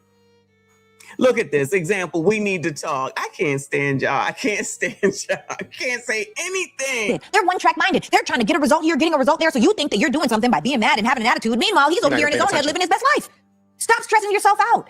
Women, I feel like women have forgotten their place. Women have forgotten to move like women. Yes, Sarah, what's their place, Sarah? Their place. You about to make me so mad. I'm so sorry. Women have forgotten their place. Women, too many women. Let me say that. Not all women, but literally, women have forgotten that the man is the head of the household. The man is the ultimate decision maker. Now, let me be clear. As a married woman, I have a say in this household, but my husband has the final say in this household. Okay. My husband has the final say in this household. So, well, they're never going to get that far, Sarah. So I know they must be saying pick me, mammy there. They can't even get that far to even have a household. Because it's got to be talking about 50-50 and child, whatever the other dumbass arguments are. It can't even get that far to even get there to have a say in a household where he would have final say. Them have first, I told you to vote for Biden, lady. Child, can you imagine living in a house with her? Do you think that she's going to allow y'all to have the final say? Child, as long as it's getting taken care of, I'm going to say it. You say it. Do it. I don't care as long as shit get taken care of, right? So you think that somebody like her is going to be like, okay, boo, all right, whatever. I don't think so. Could be me. I don't think so. So she's never going to, not never, but there's a strong possibility she ain't even going to make it to the house. These people would rather buy houses on their own than get out here talking about, I didn't know. How come you didn't know? You had a whole ass lawyer there. And if not, why didn't you look into buying real estate for dummies? Why didn't you read a book? Why didn't you ask some questions? Why didn't you look at the documents that you were signing? It ain't nobody's fault but your own, child. I just saw somebody with a video talking about how Trump took all these things out from student loans, and now they mad because you can't get all the money that you used to get from the student loans for nursing. And I'm like, but y'all saying you're not paying the student loans back. Now, what asshole would allow you to continue to take out money when you're already saying that you're not paying back the money that you took out? That's business, B. These people just, they don't understand that they run off at the mouth so much on TikTok that they ruining their own selves based off of shit that they say out of their dumbass mouths. I'm not paying none of these. Remember, we went over that. Child, why can't I think of his name? The dude with the bald head, child. What is his name that talks the money? Can't think of his name. We ain't watched him in a while. How you gonna sit up here and run off at the mouth and carry on? You not paying no loans back. You don't care about them loans. I'm gonna pay $2 till I die. All that dumb stuff. But then you want to go get some more. I thought there was a loan crisis and black people took it the worst. Thank you, boo. Orlando Minor. Thank you. Yes. Excuse me. I thought y'all said it was racist. I thought you said it was predatory lending. I mean, everybody else do the same thing, but some reason it only affects black women and y'all the problem. And you can't pay your loans back. You're standing outside the White House looking half damn crazy. And then you turn around and go still take out more student loans. How come nobody's saving any money? How come nobody's taking out your own personal loan? You still want to go to government because it's easier to get there. Now they mad because you can't get the full amount that you used to have. And so now they're saying that that's racist. No, more dumbism. Excuse me. More dumbism is what it is, child. These people. So even if I feel a certain type of way, even if I feel like, I don't think that we should be going in this direction, it is up to me to go to God and pray that God is ordering his steps. It is not up to me to say, no, but we need to do it my way. And that is a challenging part about being a wife. Surrendering the control that we think that we have. Keyword, what you just said. Husband and wife? Right. You're basically telling women to be submissive to their boyfriends. That's crazy. You hear this? You hear this?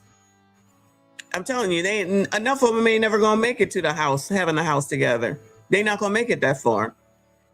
Cause they're not trying, ain't nobody trying to listen to this. They ain't trying to listen to her. So you want her to submit to your boyfriend.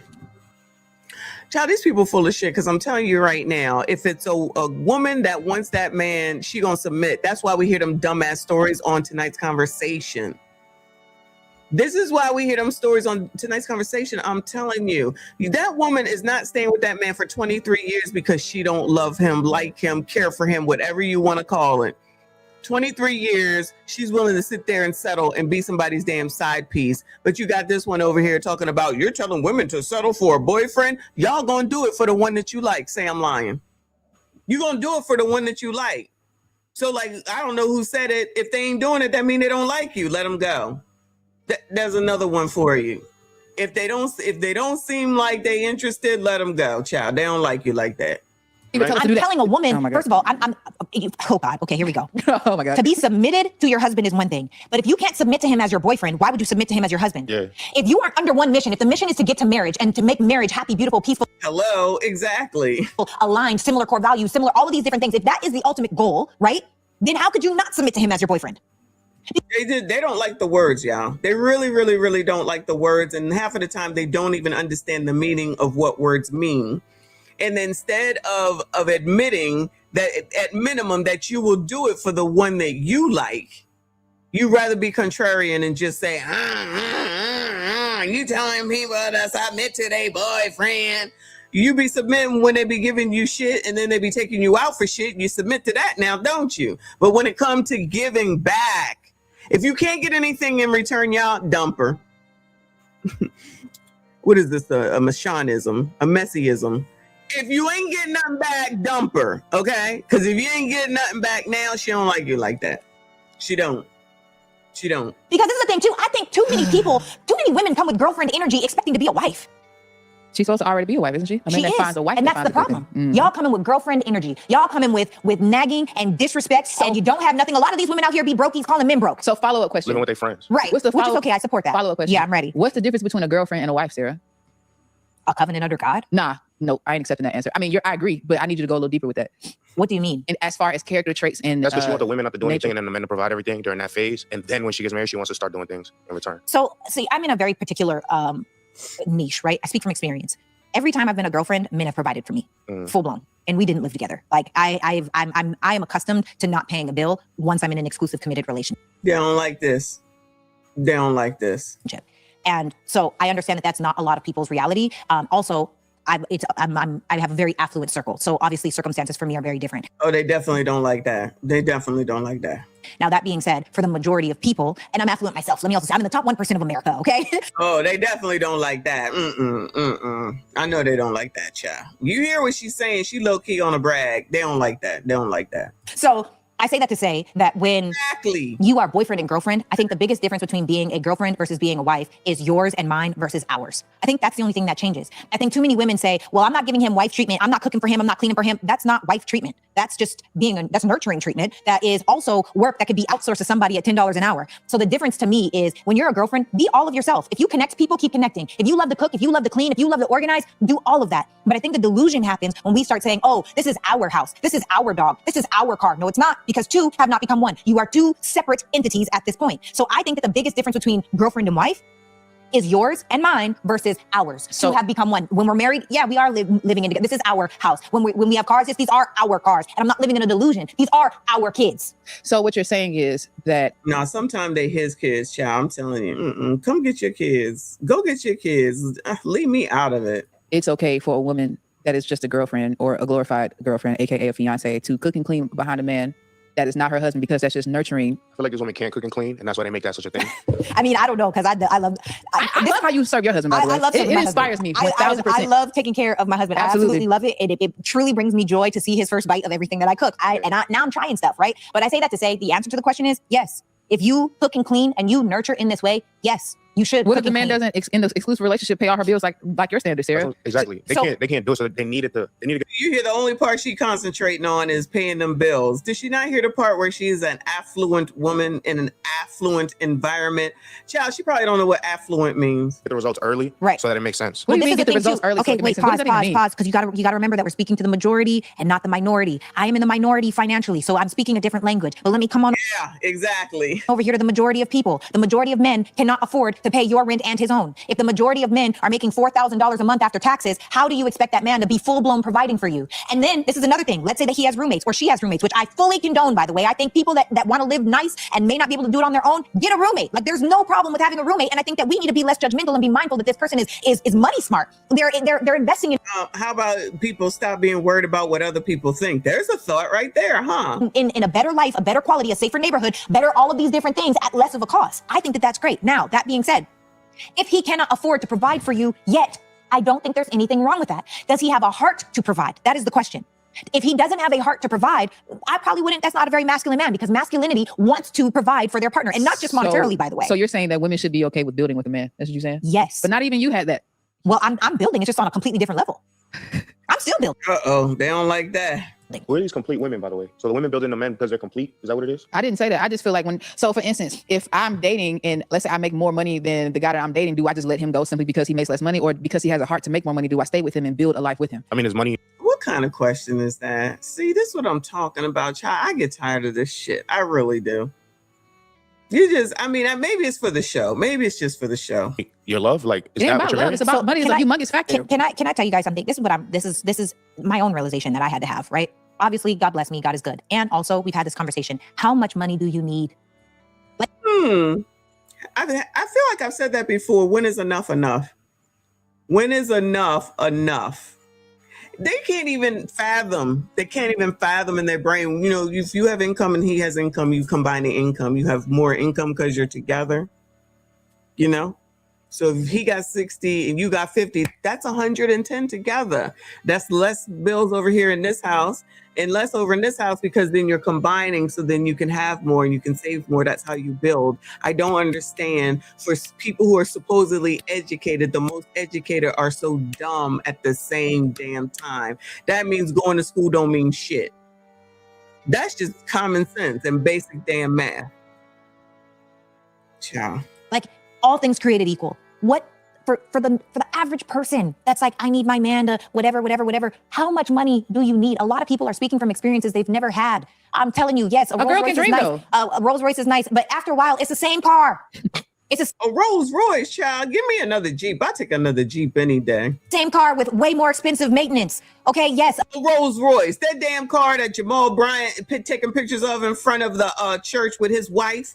Goodbye, ma'am. She don't even sound like she know how to spell Rolls Royce. The Rolexes are great, but it's just a watch. And let me tell you this too. The crazy. Why do they need a Rolex watch? What work are you doing that you should be getting a Rolex watch? You hear what this woman is saying?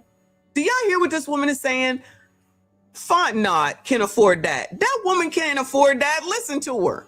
I can tell by her dialect, her talk, and everything else, she can't afford that. Why is she even thinking about that? Why? Keeping up with the Joneses, because you've seen somebody else with it, because of the blogs, whatever the reasons are. So now you think you have to have it. And that's why Black people ain't got shit and are destined to be worth zero in 2053. Always chasing a bunch of shit that you don't need, that you can't afford.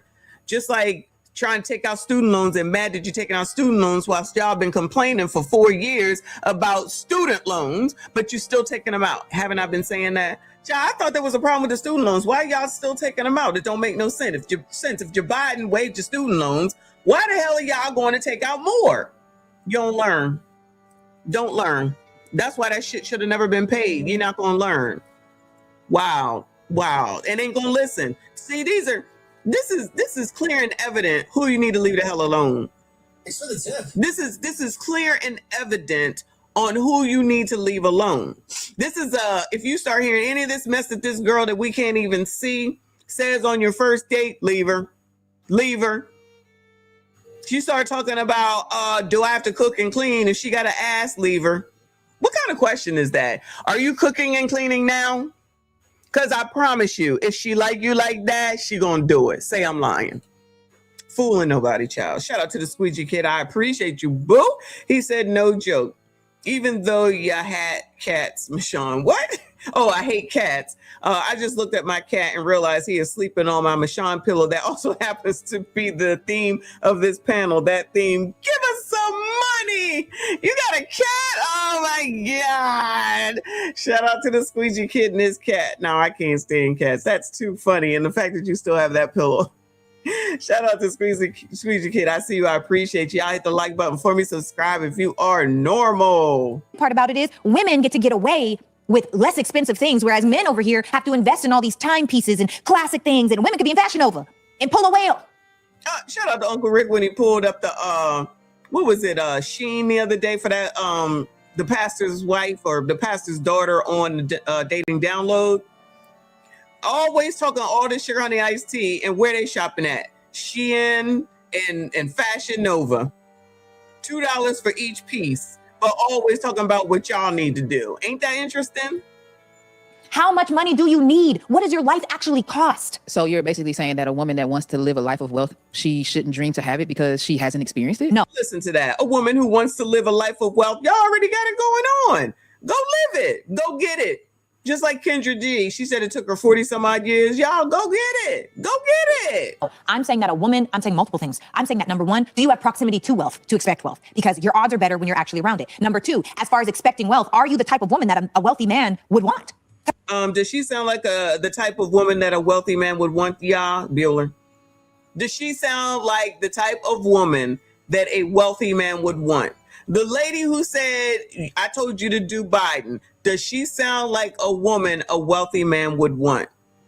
Do the women who said the diet is racist sound like a woman that a man would want? Excuse me. It's for the tip. Seriously. Delusional much? Child, these people delusional. Delusional. Tanisha, thank you, boo. She said, I also have a cat, auntie. Shout out to little dude. Oh, Lord. I ain't know black people like cats like that, y'all. Oh, my God.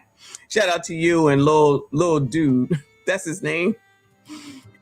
No. Hell no. Absolutely not. I hear the ghetto in her voice. No. These people cannot read the room. Can't read the room. Because a lot of women want men that don't want them back. You want this high earning, high value, masculine man, and that man wouldn't look twice at you. He wouldn't want to come to your rescue. He wouldn't want to protect you. He wouldn't want to throw you money on the side. He wouldn't want to do anything other than smash you, have a good time with you. So a lot of these women think that, oh, I'm going to get saved by whatever. Oh, okay, yeah, it'll never happen because you haven't learned to move like a woman. You haven't learned to be feminine, like the whole dog situation. I feel like Sarah? Let me use a real example, okay? Brock and I, right? Have you on the Brock and you and Brock? Yeah. Okay, I was by myself, but continue. No. I'm giving a different example, completely different. I am the type of person where if we're on a boat, right? We're on a boat in the ocean, having a great time, whatever. When we come back and we're docking and they don't understand that, girl. What you talking about? Let's say our shoes are somewhere. Brock is going to go grab my shoes. Right. And then I'm going to walk to the edge of the boat and I'm going to wait for him to take my hand to help me off of the boat. As you should. I am a damsel. As you should. Distressed at all times, right? Now, this actually happened. If Brock is taking a little bit of time, another man will say, let me help you off of the boat. Because my energy says, I am a damsel in distress. Please come save me. So I don't think enough women move like they need a man because guess what? They don't. I don't need no man. I don't need no man to pay my bills. I don't need no man. So now he actually has to contribute to my peace. Baby girl, you don't even contribute to your peace. You're not even happy with you 100% of the time. You're not even out here being the best version of you 100% of the time. But this man is supposed to. You are comparing a man to a woman, mad that he's not a woman, mad that he's not thinking and moving the way you want him to, but it's his fault. Lord. It doesn't make any sense. Lord Jesus. It literally does not make any sense to me. So I feel she's not trying to hear it because that's not her experience. Those are not her experiences. Remember, I was like, when me and Mike Love and Trent was hanging out and Nails, and I told y'all they took care of everything. Nobody asked for that. We didn't. I mean, you know, whatchamacallit is his girlfriend, but we didn't ask for that. They just did it. That girl don't know nothing like that. That girl don't know a life like that. You know what I'm saying? She just got. That's why she got to argue all damn time. So if she over here allegedly listening to people, because I'm assuming that it's her friends that are saying this type of stuff. If some man try to open the door, she would have a fit. When I go into Wawa, people always holding damn doors. Always holding damn doors. So the one time where a black guy this week didn't hold an elevator door for me, I should say all black men ain't shit. That's what these people do, y'all. I'm telling you. So all the black men ain't shit because of what one black man did. Wow. I'm telling you, that's what they think. Because these people just think that everybody's supposed to kiss their ass all damn time. And that's all in. That's all women all in. And it just don't work like that. So because one man don't do something, that means they all suck. So I'm on 99.9% positive. So the 0.1% should ruin everything that everyone else has done through the week. Child, you cannot reason with the unreasonable, y'all. Like when women start moving more like, I do need a man. I do need help. I am a damsel. Please come save me. Men naturally want to protect what needs protection. The problem is women are too hard. They're too masculine. Okay. caveat a little bit, right? Just a little pivot discussion. I feel like there just needs to be more grace for the women who do everything on their own naturally, like they live by themselves, pay all their bills, they do everything just subconsciously. You mean be an adult? Like, why do they feel like they need grace because you are an adulting? So did none of us want to hurry up and get out of our parents' house and go and live in the world? And we found out it's not as great as we thought it was. But your ass is out there now, so you got to figure out a way and make it work. So, okay, you found a place to live and you pay the rent, you better. You found a place to live, you pay an electric bill, you better. What are we talking about? What are we talking about? Like subconsciously, when they get with a man, they forget to allow the man to open the door.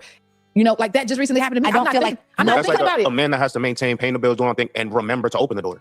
So it's like everyone has their place and position to be. I understand what you're saying, but I'm just saying I just feel like there needs to be grace. Like women who have to. I don't feel like men get any grace. Where's the men's grace? Men get no grace. No, they don't. Men get no grace. Men get nothing. Men constantly are told that all men are cheaters. All men ain't. All men. And then what I say to y'all, you already know you only get your accolades when you're deceased or you are a criminal. She is proving it right here. She is proving it right here. Has she said anything about what she would give? Every time Sarah talks about giving, I guess that's why it's called the Giving Podcast. Every time that Sarah talks about giving, she combats it. She's not trying to hear it. These people don't want to be in a relationship. They want to be exactly what we saw in the Stephen A video. They want you under their feet to tell you what to do, and you do it. And it's not just black sassy straights. It's all of y'all. All men, they're lazy. Men don't have leadership. Men get no grace. Y'all rather be in the woods with a bear than a man. Literally. I pick the bear. But how many women have it if they pick the bear? So this is the thing, Anissa, and for any woman that is listening, I really don't feel like we as women even understand all the ways that we emasculate men, but then tell them we want leadership. How often are we trying to tell a man how to move like a man? How often are we telling men, oh, you need to be a man? Oh my God. How often are we saying, oh, you're... Listen to her. Oh my God. She ain't even trying to listen. Really in your feminine. What else do you expect?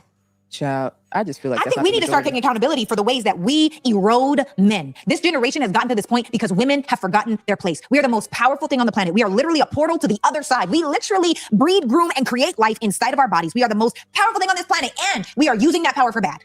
We are destroying men. Okay. With our hard, masculine. We already know that men are getting destroyed anyway because that's on the damn agenda from everybody. You better let ABCD in the house if you have a male. All these women that's taking down the sons, ain't nobody outraged. Soon as it's a man doing it, which I feel like we haven't heard a man doing it lately, which is good. You would hear it all over the damn news. Say I'm lying. It'd be everywhere. You got the shit with Sydney Starr and ain't nobody got nothing to say. You got the shit with Sassy Santana, ain't nobody got nothing to say.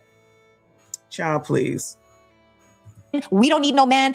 All I need is my girlfriends. Look, I love having good girlfriends. I think they're amazing. I have phenomenal girlfriends. My soul sister goddess tribe. I love you guys so much. I'm so grateful. And also inside of that, we need men. Because we can't truly get into our soft life. Soft life is not the bills are paid. Soft life is you're in your feminine. Soft life is you don't have to be on edge all the time inside of survival mode. We need men. What's up, guys? Sarah Fontenot here. I just had to pause this episode really quick to let you know, if you have not yet, click the link below for our ebook, okay? How to become a more feminine woman. People ask me these things. These are actionable 10 quick steps, intro to femininity, with a video that goes over some things in even more detail. So that's for you. Make sure to click that link below and get your ebook on how to increase your femininity. 10 really simple steps. Love you guys. All right, let's get back to it.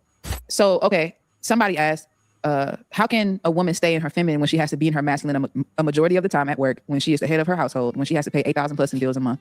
That woman is possibly in survival mode. What about men in survival mode?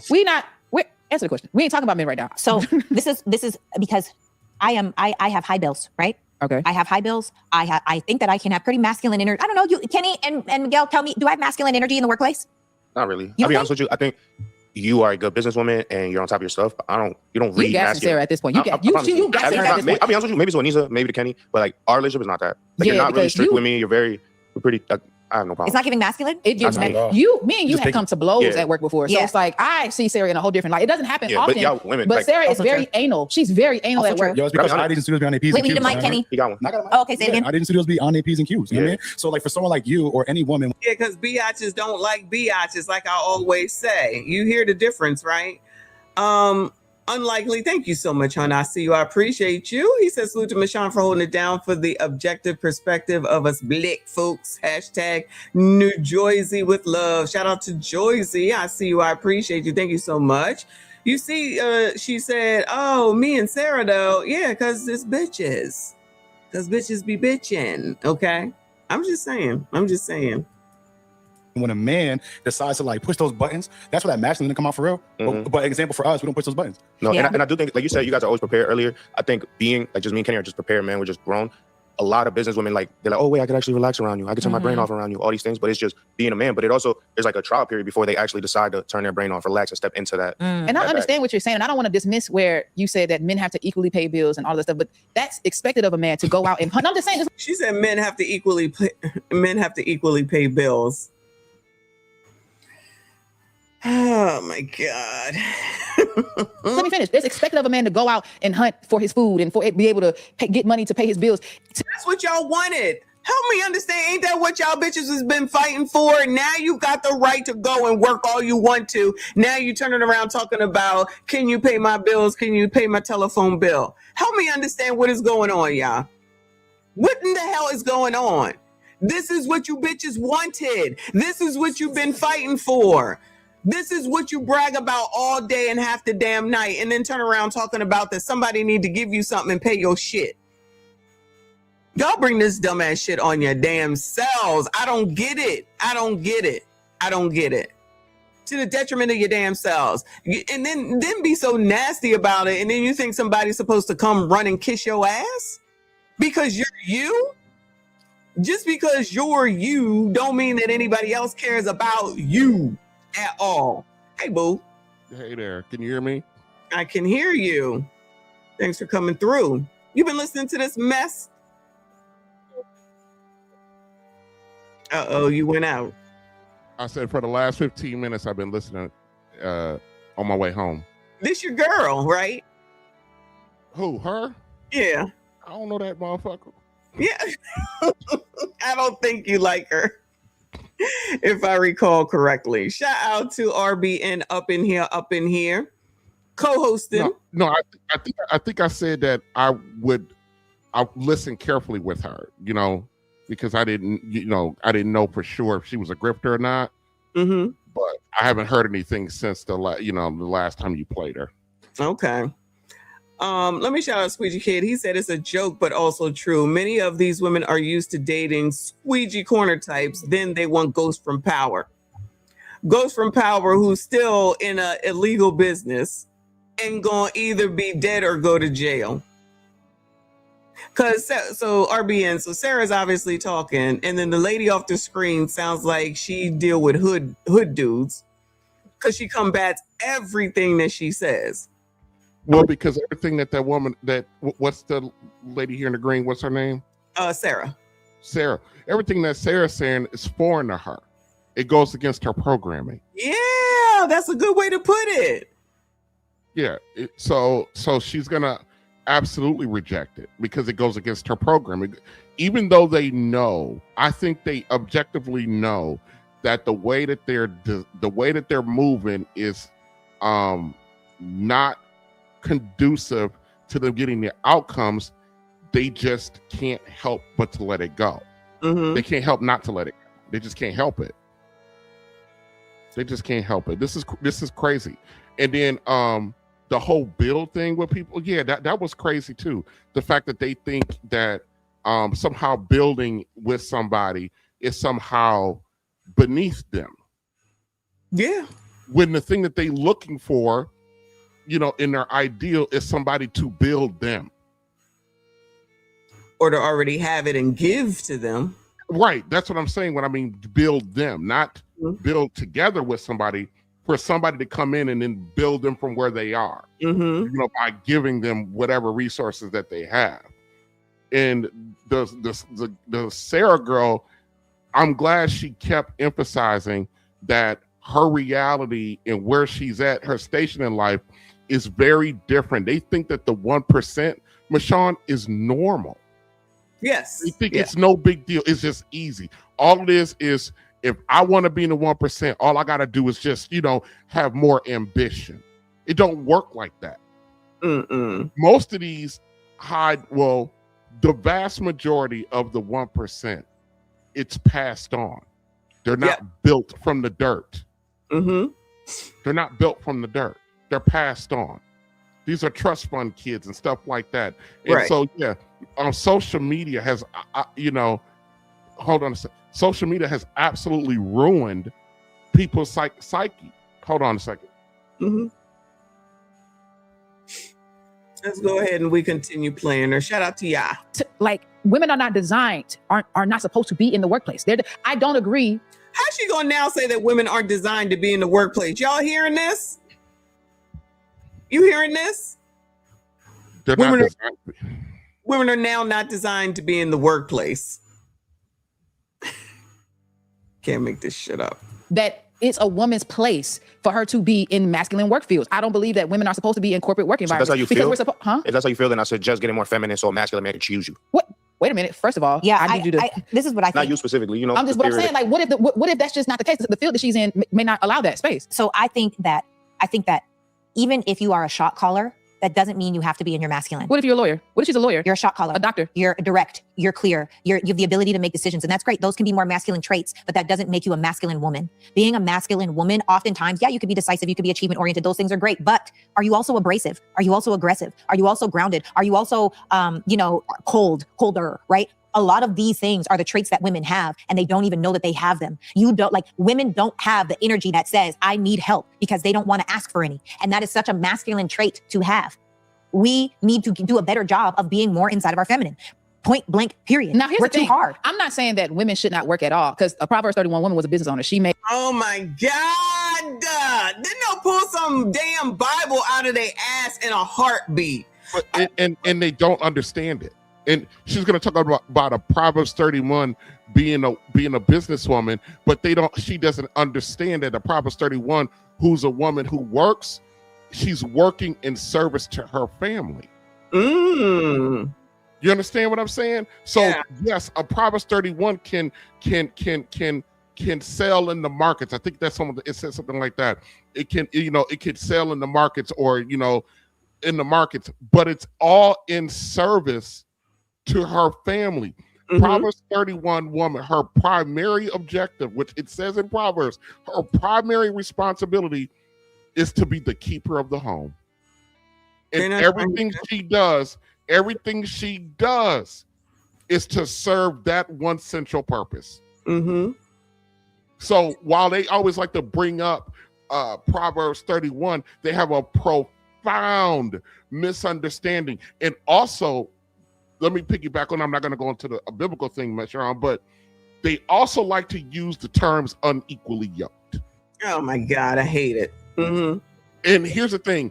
Everybody thinks because you don't, quote unquote, get along with somebody that you're unequally yoked, or that your standards for that person is unequally yoked. If you actually understood what the term unequally yoked means, it means not to be in alignment with someone who does not share your religious belief.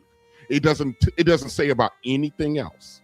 We just take that and apply it to things that don't matter. It specifically is talking about being with a person that you guys have different beliefs in God. So basically what it's saying is a Catholic should not be with a Lutheran. You know what I mean? A Baptist should not be with a Jew. That's what it's saying. But it also says for a woman, if you align with somebody that's a different religion, that's okay. You still have an order that you have to follow. But they don't want to understand it. They just want to pick and choose, and then they want to leave out and misinterpret, to fit their own damn narrative. The own damn narrative that keeps you in the same place that you claim you don't want to be in, and you clearly want to be there. Absolutely. Wash, rinse, repeat. Annoying AF. Hey, a whole bunch of money. Brought honor to her husband. I want to make that clear. I'm just saying, when it comes down to masculine dominant fields. Give me an idea of a masculine dominated field. Engineering. You're just smart. Doctor. Okay, great. I don't know. A lawyer. I just feel like women thrive more in creative atmospheres where they can be nurturing and or just be entrepreneurs where she can make her own. She can make her own things. calls. You can still be feminine. And let me tell you this, because I would have thought that you guys would have said I was masculine at work because I'm very direct and I'm very decisive and I'm very much whatever. But then as soon as work hat comes off, I'm way sweet. softer. Yeah, absolutely. And then when But even in your direct, like you are all those things. But let's say the mic stand right there. Yeah. Like I need to lift it. You're not moving. You're saying it once and you're sitting there. That's a good point. You know, like as a man, like I need this, and I'm like fidgeting with it, and I'm trying to get it right, and you know. Yeah, that's actually a really good point. Yeah. I'm not saying like you're just 100% in masculine energy when we work together. However, I feel like when work hat is on, your senses become heightened. Like Sarah notices if you breathe too hard. I don't think y'all understand. She notices everything. She becomes so hyper vigilant in everything she does. And I feel like it can be a blessing and a curse depending on who. When I'm looking at Sarah though, obviously she's a beautiful woman and we don't see the woman off a screen, right? But she doesn't frown, she smiles and she laughs. Do we hear that coming from the lady off the screen? No. Do we hear anything that sounds like she may be laughing, smiling, joyful, or any of that from the lady that we don't even see? We can hear it from her voice. No, she's going to war. Yes. She's at war. She's at war. With everything that she says, with her downtrodden life. But I guess because, you know, we can't hear that. Even if I close my eyes and I just listen, I'm sure, to Sarah, even though I can hear her directedness because I'm direct too, I can also hear her femininity as well. That thing off the screen, she just sounds like she's ready to beat somebody's ass. A whole fucking problem. Excuse me. Yes. Absolutely. I had a white boy. I don't know if I told you, but I had a white boy that I work with, and he was talking about, you know, I think I may have asked him, he's married, but have you ever dated, you know, a black woman? He goes, no. And he said he wasn't opposed to it, but then he used the word, he goes, so many of them are off-putting. I was like, damn. Because I couldn't disagree with him. I was gonna say, don't let them hear that because they're gonna say that's racist. Well, they really don't believe. They think their behavior is based on everything in the world that happened before they were even thought about in this, you know, before their parents were even thought about in this world. That's why they are the way they are. And the thing that kills me the most, Michonne, is when we funky ass black women talk about, I had no choice. Yes, you did. Everybody got choices. You got a choice. Everything you did was a choice. Every person you laid up with was a choice. Every kid you decided to pop out was a choice. Every 10 years or 15 years you stayed with somebody who was, what you say, Michonne, knocking you between the washer and dryer was a choice. As much as blues my daughter's mother give me, that the action that got my daughter here was a choice. Accepting accountability. Now here are the results, right? I grinning and bear it every time I got to deal with that demon. Yes, right? I mean, I'm sorry, you know, you got to deal with all that, but you already know, like, you one of the first ones that I say, but you be out here taking care of your kid regardless of all that. These people don't be trying to do that. Let me tell you something, Michonne. 3 years, my daughter is 11 years old. It at least 2 to 3 times a year for 11 years, my grandmother has been trying to encourage me to cut my daughter off. What? Why would you do that? Well, in her mind is because I shouldn't have to put up with what her mother's doing. But then the child suffers. So my grandma, a woman who has 7 children, told her oldest grandson that the solution to the problem is go and become a volunteer to be a deadbeat, and leave this 11-year-old to her own devices who didn't choose none of this. There's a lot of messed up people that But don't. I'm just telling you, think about how many guys have walked away because I hear it all the time. Multiple women, females of guys and their families encouraging these dudes at their lowest, their most vulnerable points to walk away from their kid. There's no way on God's green earth I could, and I've gotten into like shouting matches with my grandma. I said, you stop asking me to walk away from mine just because you don't like because you don't like to watch me go through what I'm going through with the mother. You don't ever. That's a non-negotiable. That's a non-starter. That's crazy. That's a non-starter for me to walk away. I'll be damned. Right. That could end up a worse situation. Besides, that's your responsibility. So that they encourage the deadbeatedness, then turn around and talk about the deadbeatedness of it all.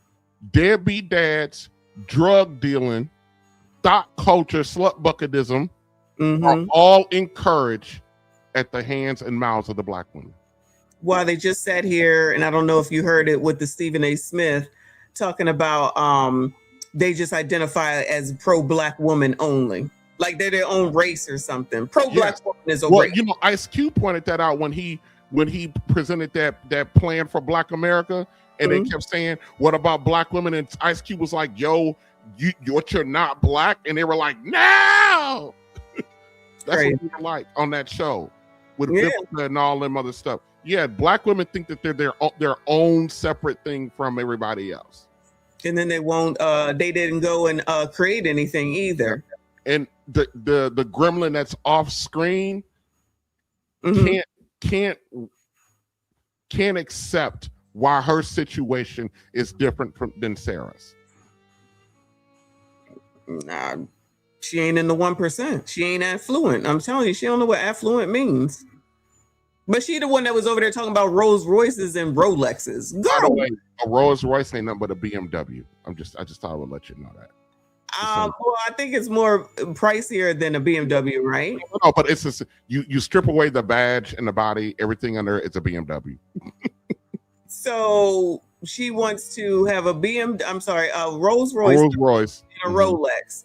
And she just should have it just because she's her. And rich man should come in. Just give it to her. These bitches is crazy. You can't even fill a football stadium of all the rich men in America. You couldn't. Because that's how few of them there are. Yeah, and then pull it down to only black men. Yeah, so we can't even fill up a section. A stage play theater hall. Yeah. Oh my God, Nick, thank you, boo. He said, but Messi, he was bow-legged with pretty hair. Of course. That could be Ghost, like you said, or somebody said earlier. All right, y'all, come on. How you look at it, right? Yeah, and I feel like for work, it's good. Except but being detail oriented is a feminine trait. That is why I'm able to see the need before it's even at the beginning of this episode, being like, Kenny, just so you know, problem, save me. Like I'm thinking of all the ways I'm like, please save me. Yeah, you know, you say them, but I'm not going to get up and do it. Correct. And men get up and do it. And I think that's a problem. Too many women open their own door. I can put my own bag up on a plane. If any man, if I'm flying by myself and my husband is not there and a man says, can I help you with your bag? Oh my God, thank you so much. Yes. Thank you. So I need you to break down a scenario of a woman that is traveling. Let's say she has heavy luggage, but she's able to carry it on to the plane. How should a woman's disposition be to allow a man to be a masculine energy in that situation? Good question. So this is what I've seen my mother do. Okay. I feel like all of the ways that I have these little feminine quirks is because of my mother. If I'm walking onto plane number 1, I'm airy. It starts before you even get on the plane. What is your walk like? Are you smiling or do you have RBF? Resting biatch. Ooh, not RBF, girl. That's half of it right there. We talked about that earlier briefly about when Kevin Samuel said to smile more. That woman don't sound like she know what a smile is at all. And they came out with the pitchforks. These people do not even know about smiling or they don't know how to, in my opinion, like smile, laugh, flirt, not overtly, but lightly, I guess you would call it. They don't know how to use their own damn bodies to their benefit. As alleged adults that know so much, you don't even know how to use your own damn body. Your feminine wiles, that's what it used to be called. Yeah, Michonne, I tell you, at night in the hospital, I may walk by 35, 40 black women. I'll speak to everyone that I walk by. I'll speak to everyone. And I might get one or two who speak back. That's crazy. Yeah, but Chloe, that heifer saying hi before I could even know she even in my eye line. Who's Chloe? The white girl. That's what they're all Chloe now. They're all Chloe. All the white girls are Chloe now in the hospital. don't even know my name. They'd be like, "Hi, respiratory." I'd be like, that's okay. They know what you do. They say, "Yeah, we know it now. How much you make?" but and here's the thing: I'm the only black man in my department. Yeah, you said that. It's 150 people in my department. I'm the only black male. There's only 3 other black women. So like, ain't no getting away not knowing. You know, all I gotta say is respiratory, the black guy. That's just me. Shout out to respiratory. That's what we're gonna call him from now on. Please do not. I fucking hate it. I'd be like, my name is TJ. The doctors be like, respiratory. I'd be like, it's TJ. Thank you. Stop respiratory. Shout out to Chris. Thank you, boo. He said, my sister asked my mom if she regretted anything she did for us, and mom said no. She said, I knew I wanted a family and it would require work. I'm assuming that your mom would stay at home, but shout out to your family, Chris. Because I always said that I knew that I was supposed to be somebody's mother, like 1. Now it ended up being 2, but I always said I knew I was supposed to be somebody's mother and wife. But I definitely knew I was supposed to. You want another girl? You want another girl? No, I only wanted 1 kid, and I hoped it was a boy. I can ship you one more girl. I can ship her ass to you. No offense. Mother, ooh boy. Especially now, like you said, it's back to school. You can have it all. Homework coming up, issues, problems, money. No. Nicole, respiratory. I remember respiratory. That's right. Yeah, boy. Watch Gamer said respiratory black nurse. Sorry, TJ. Jesus Christ. All right, come on, child. Face, right? Are you making eye contact with people, or are you looking at the ground? Are you looking up, or is your chin up looking away? All of these different things create an energy about you. Also, how are you presented? Because I'll tell you what, if I was a man, I wouldn't help a woman put a bag up that had a bonnet on. That's a long line to drive. Oh, no. No. Oh, no. You wouldn't either? No. Let me tell you something. If it's this is terrible. If I don't know her, I don't speak. I mean, I don't know. It's hello, and I keep it moving. Oh, you don't help them on the plane? Nothing. Too much of a risk. I was gonna say probably because of the risk factors there, but I hear you. They do a lot of hugging in my department. Don't touch me. I don't blame you there either. No. Who was it? Somebody said they give side hugs. I forget what famous person does that, and I said that's your best bet because you never know what these heifers will say and do. Bill Maher. I think it Bill Maher? It's either Bill Maher or Jerry Seinfeld. One of them do side hugs. Yeah. As no they way, should. RB. I'm trying to. Nicole. Oh no. Yeah, I keep the kids. Swear to God. Yo, this conversation got to stop. I would never, because look, you strong. I'm immediately assuming that you got it. You got it. I swear to you. Yo, you gotta chill. You have a bonnet on in the airport. Have their bonnets on to protect their hair. Is your plane laying back? Is your seat laying back? No. If your seat is laying back, once you get on the plane, then that makes it put a bonnet on the plane. That's okay. I get it. But in the airport? I mean, I've never worn a bonnet in public personally, so I can't relate. So let me ask you this: are do-rags good in public? Right. It's not as bad. No, see. So that's what I'm talking about. Favoritism. Let's get it. It's not as bad. No, it's not. Sarah, the double standard is real. Look, oh my God. It's still bad. Okay, let me be clear. It's still bad, but it's not as bad. That is such a double. Now you're pandering. You're pandering. I think it's a double standard. I think she said do-rag, right? But I'm confused. I don't understand how it's protective. Because growing up with my grandmother, because I saw my grandmother in her 40s, 50s, 60s. That woman never wore a bonnet. She barely wore a scarf. And she still got all her hair.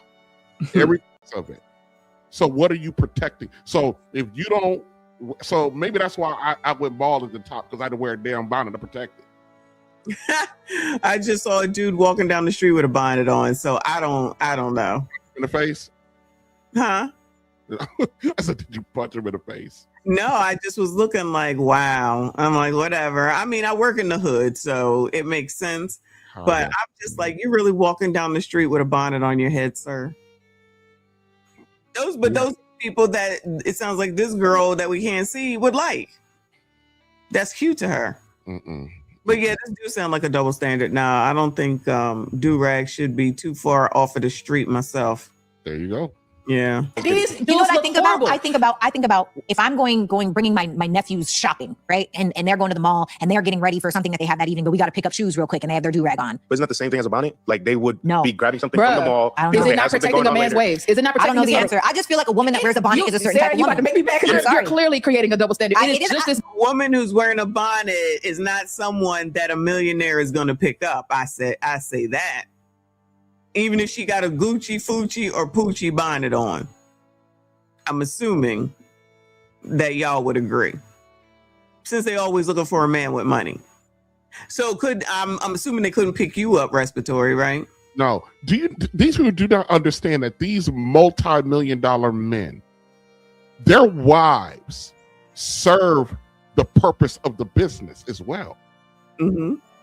They cannot be out here, what you look like, doing what they're doing with their wives looking like, Lash Keisha every day.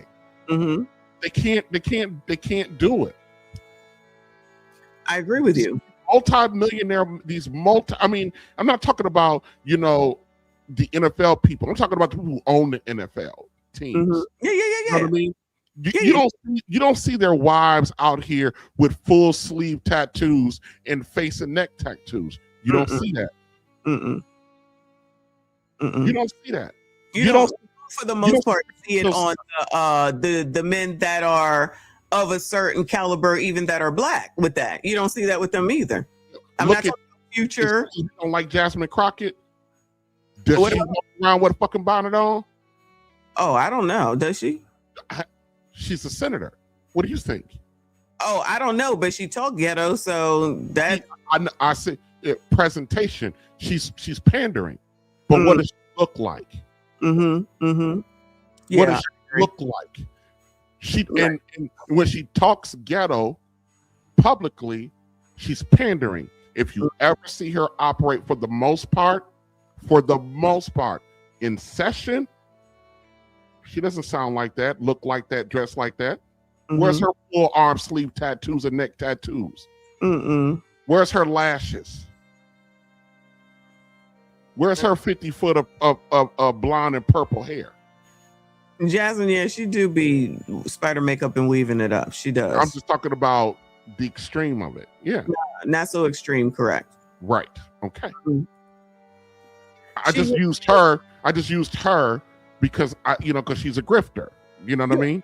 Yeah. So, but even in her grift, she don't look like, for the most part, these other chicks out here. Because she has different outcomes. Yes. She probably more like honestly, like Sarah Fontenot here. Yep. Yep. She know what she's doing. And these people, they're allowing these people to act this way and they falling for it, and that is what it is, and the results are theirs. Crazy. Life is made of double standards. It shouldn't be. It is. It should not be. Well, it's we need to break these why double does the sun go up in the standards. east and go down in the west? I don't know. Why that's objective truth. The way the sun rises in the east and sets in the west. That's objective truth. That's the way God made life. It's gravity. I'm not fighting gravity. This is what I know. People will look at me different if I go outside with a bonnet on. That's what I know.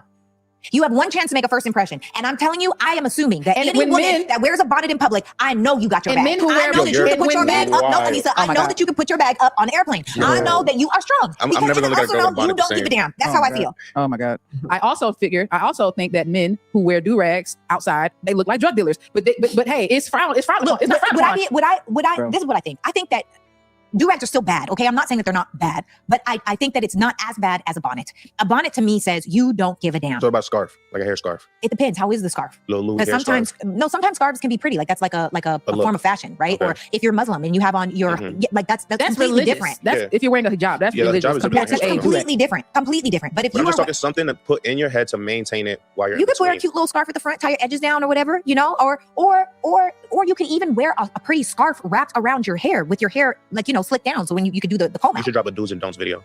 I'm just saying, I know for sure none of the men that I know, okay? I'm actually going to do this.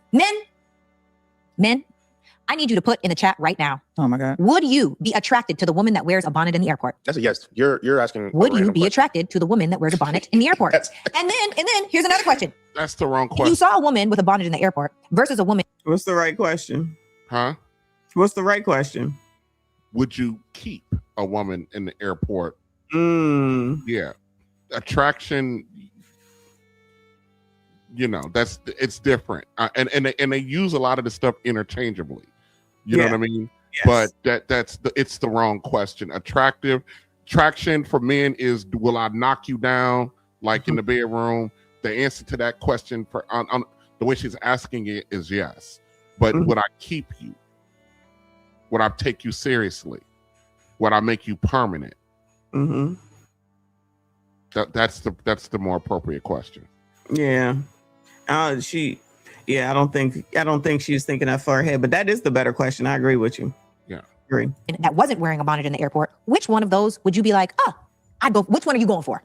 I don't think the bonnet is a determining factor in this. It is. It's a personality trait. It's a characteristic. Wait, I wouldn't even. Whoa, trait. you're pushing it now. Everybody, no, absolutely not. LMFA, like they are saying no. Bro. Let the right joint be at the airport with a bonnet and a right hairscarf and a do-rag, and they still unless you're flying private. Now look, if you're flying private, wear a bonnet because it don't matter. It's you and your camp. That's who's going to see you. But they not if you're flying at private. a public commercial airport. He's been lying. Take this bonnet off. No, they smash her. Are they going to wife her? No. Show me when. There you go. They can't afford to fly private. That was wild to me. If they all throw in, they might. If they all throw in, what? All throw in their year salary? Yeah, I don't know, but I've seen where people can rent out private planes now, and then if everybody puts in their share, but they can't even split the meal, so I can't even see how they're gonna split the plane. I don't know. Righto. But yeah, that is a thing now. To look like something in front of the internet, of course. You ain't getting no private plane for less than $30K. I'm not thinking. Yeah, I'm not sure. It's not my thing. But I have seen it. Crazy. Girl, that bonnet probably could cook from scratch and clean your house from top to bottom, and you gonna pass her up. Everybody's got a bonnet on. It's crazy. I hear you say that it look crazy, but it's the exception. You're about to speak to the exception, Miguel. Don't do that. There's no way I'm the exception. Like, oh, shorty got a bonnet, I'm not gonna hit. There's no way. Did you hear what you just said? You just said I'm not gonna hit. That's my point. Yeah, but that's what I'm saying. I'm just no you way. smash her. Everything though. You'd smash her. That's not true. You feel me? You heard? It's on that TV.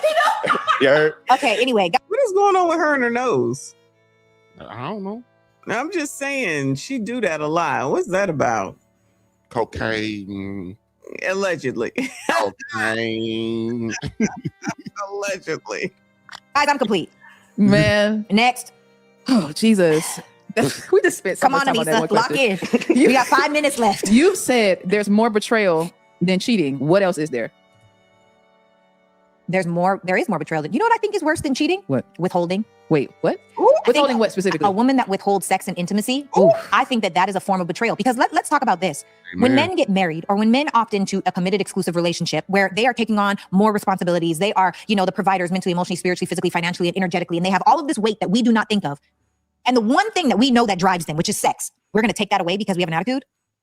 That's betrayal. I honestly feel like women who weaponize sex should just not date at all because how do you not want sex as much as he does? I think they're asking that man to step out. I do think that. Now, that being said, no, I do. I think that depending on how long you're okay with withholding sex, that is a problem. And that is a you issue. Like, what is it about you? And that being said, too, I think couples, and maybe I'm just too analytical, maybe I'm too logical, but I think that couples need to come up with an amount of time that they cannot go without having sex. Like, maybe it's 48 hours, maybe it's 72 hours. Cheat. I'm with you, Sarah. No, not or cheating. Yo, you no, tripping. listen, y'all, I'm being serious. This is important. Tripping. I think that if you're an average person, right? The average couple has sex 2 or 3 times a week or 1 or 2 times. I forgot. We have to look it up. But anyway, it's not very often. But I think that if you were intentional about how we can't let 3 days pass, like I get it. We travel, we're busy, the kids, but day 3, oh my God, we haven't had sex in 3 days.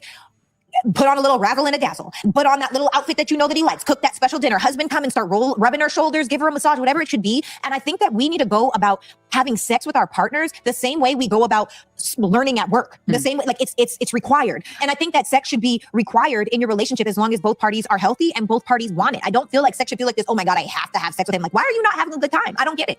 And why does it slow down once you're in a committed relationship? So, okay. Isn't that interesting? What do you think?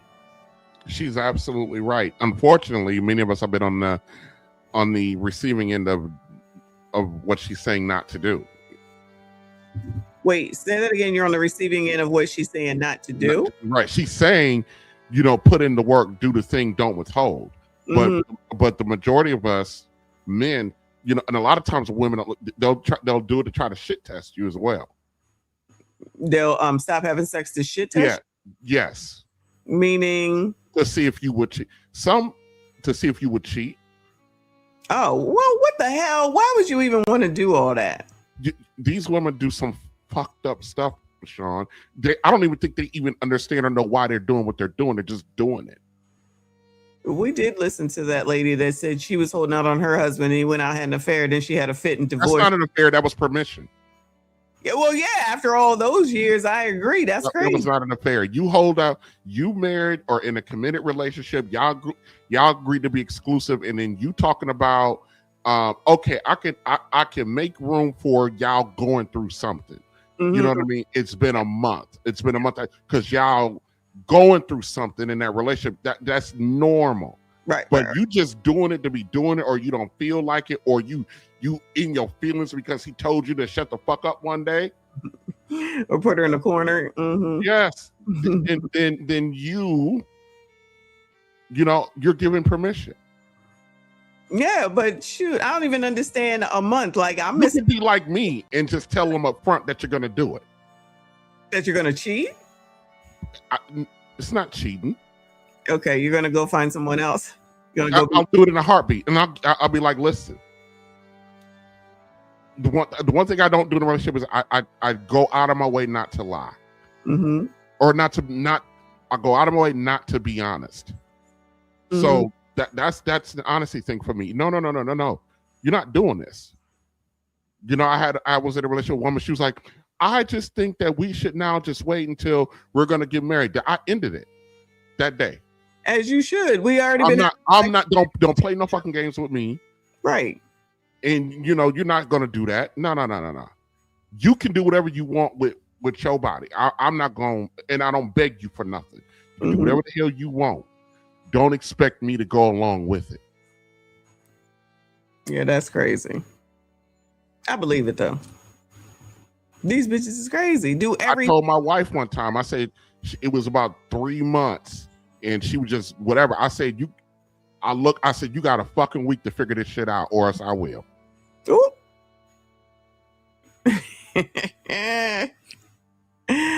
Oh, that's too funny. Yeah. I don't understand because we missing out too. This is what I'm talking about. Well, child, I'm missing out too. What are we doing? No, see, they're not looking at it like they looking at it like it's like a weapon or like they're like I'm gonna deprive. You don't understand. You okay? Do that at your own risk.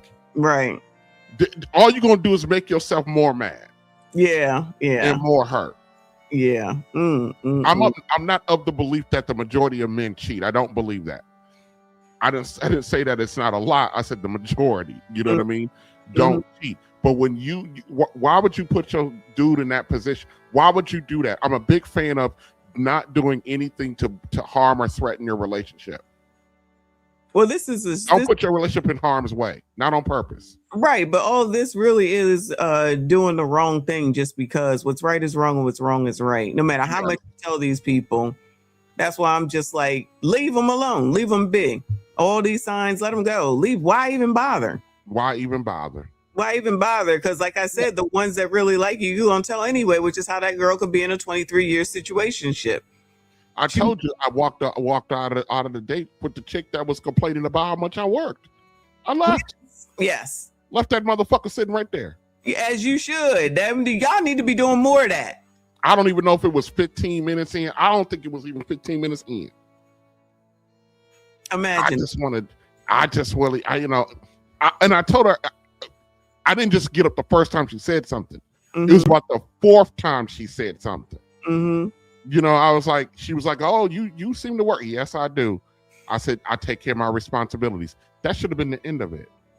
Then there was another comment. Well, how you gonna do this and that if you don't? I said, ma'am, I gotta go. I'm not gonna sit here. I said, you got a problem with Negroes who work. I'm a Negro who work. That's crazy. I'm a Negro with responsibility. You have a good one. You take care of yourself. Yeah. just being a pain in the ass for being a pain in the ass. I can't deal with it. I done got too old to deal with the bullshit. Yeah, but nobody got time, even if you're not old. That's crazy. Too many games after a while. You know what I mean? Okay. Well, let's talk about marriage besides a committed relationship. I believe that both men and women should conquer lust in their singleness before they even get in a relationship. All right, but that's not what we're talking about. Let me finish. Let me get to it, Anissa. We got 4 minutes. Oh, I'm sorry, y'all. So at the same time, like I believe that women marry men that they really don't like for real. So when the hard times come, it's easy for them to withhold sex because they didn't marry their best friend. You see what I'm saying? Because it's like, how can you not want sex as much as he do? How is that even possible? How can you be with somebody that you're not sexually attracted to, even if you're mad at him? Being mad at you is not enough for me to not want to give you some. There has to be some underlining factor. And I believe it's because women get into marriages with men they really don't like for real. I think that women are not emotionally regulated enough to be happily married. Ooh, that's a whole new thought. Say that again, Sarah, for the people in the back. Ooh, I think a lot of women are not emotionally regulated enough to be happily married. I think too many women expect a man to move like a woman. When he doesn't, they get mad, they withhold sex. Now we're creating disconnection. Now we're creating resentment from both sides because the one thing that a man is saying, I'm giving up, because I don't believe that all men cheat. I think a lot of men with options absolutely do cheat, but I don't think all men cheat. And so inside of that, I think that we need to be intentional about our relationships. What about women who go through postpartum depression after having children? That's different. I think. Why does she keep bringing up all this other dumb shit? Not dumb. It's dumb. But that has nothing to do with what we're talking about. That's why it's dumb, because there's nothing to do with the point or the conversation.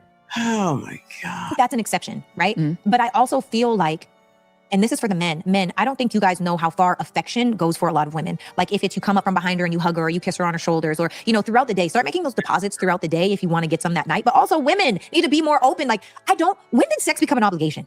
I don't know. Like, have you ever talked to people and they're like, oh God, I gotta, or they pretend like women that go to sleep early or they say that their stomach hurts or whatever it may be. Like, we have to stop that. We have to stop that. I agree. I feel like once sex becomes an obligation, there's a serious problem. But it just proves that women get into these marriages under false pretenses and not truly understanding what covenant marriage is. I don't think women... Not false pretenses. I don't think she understands what the hell she just said.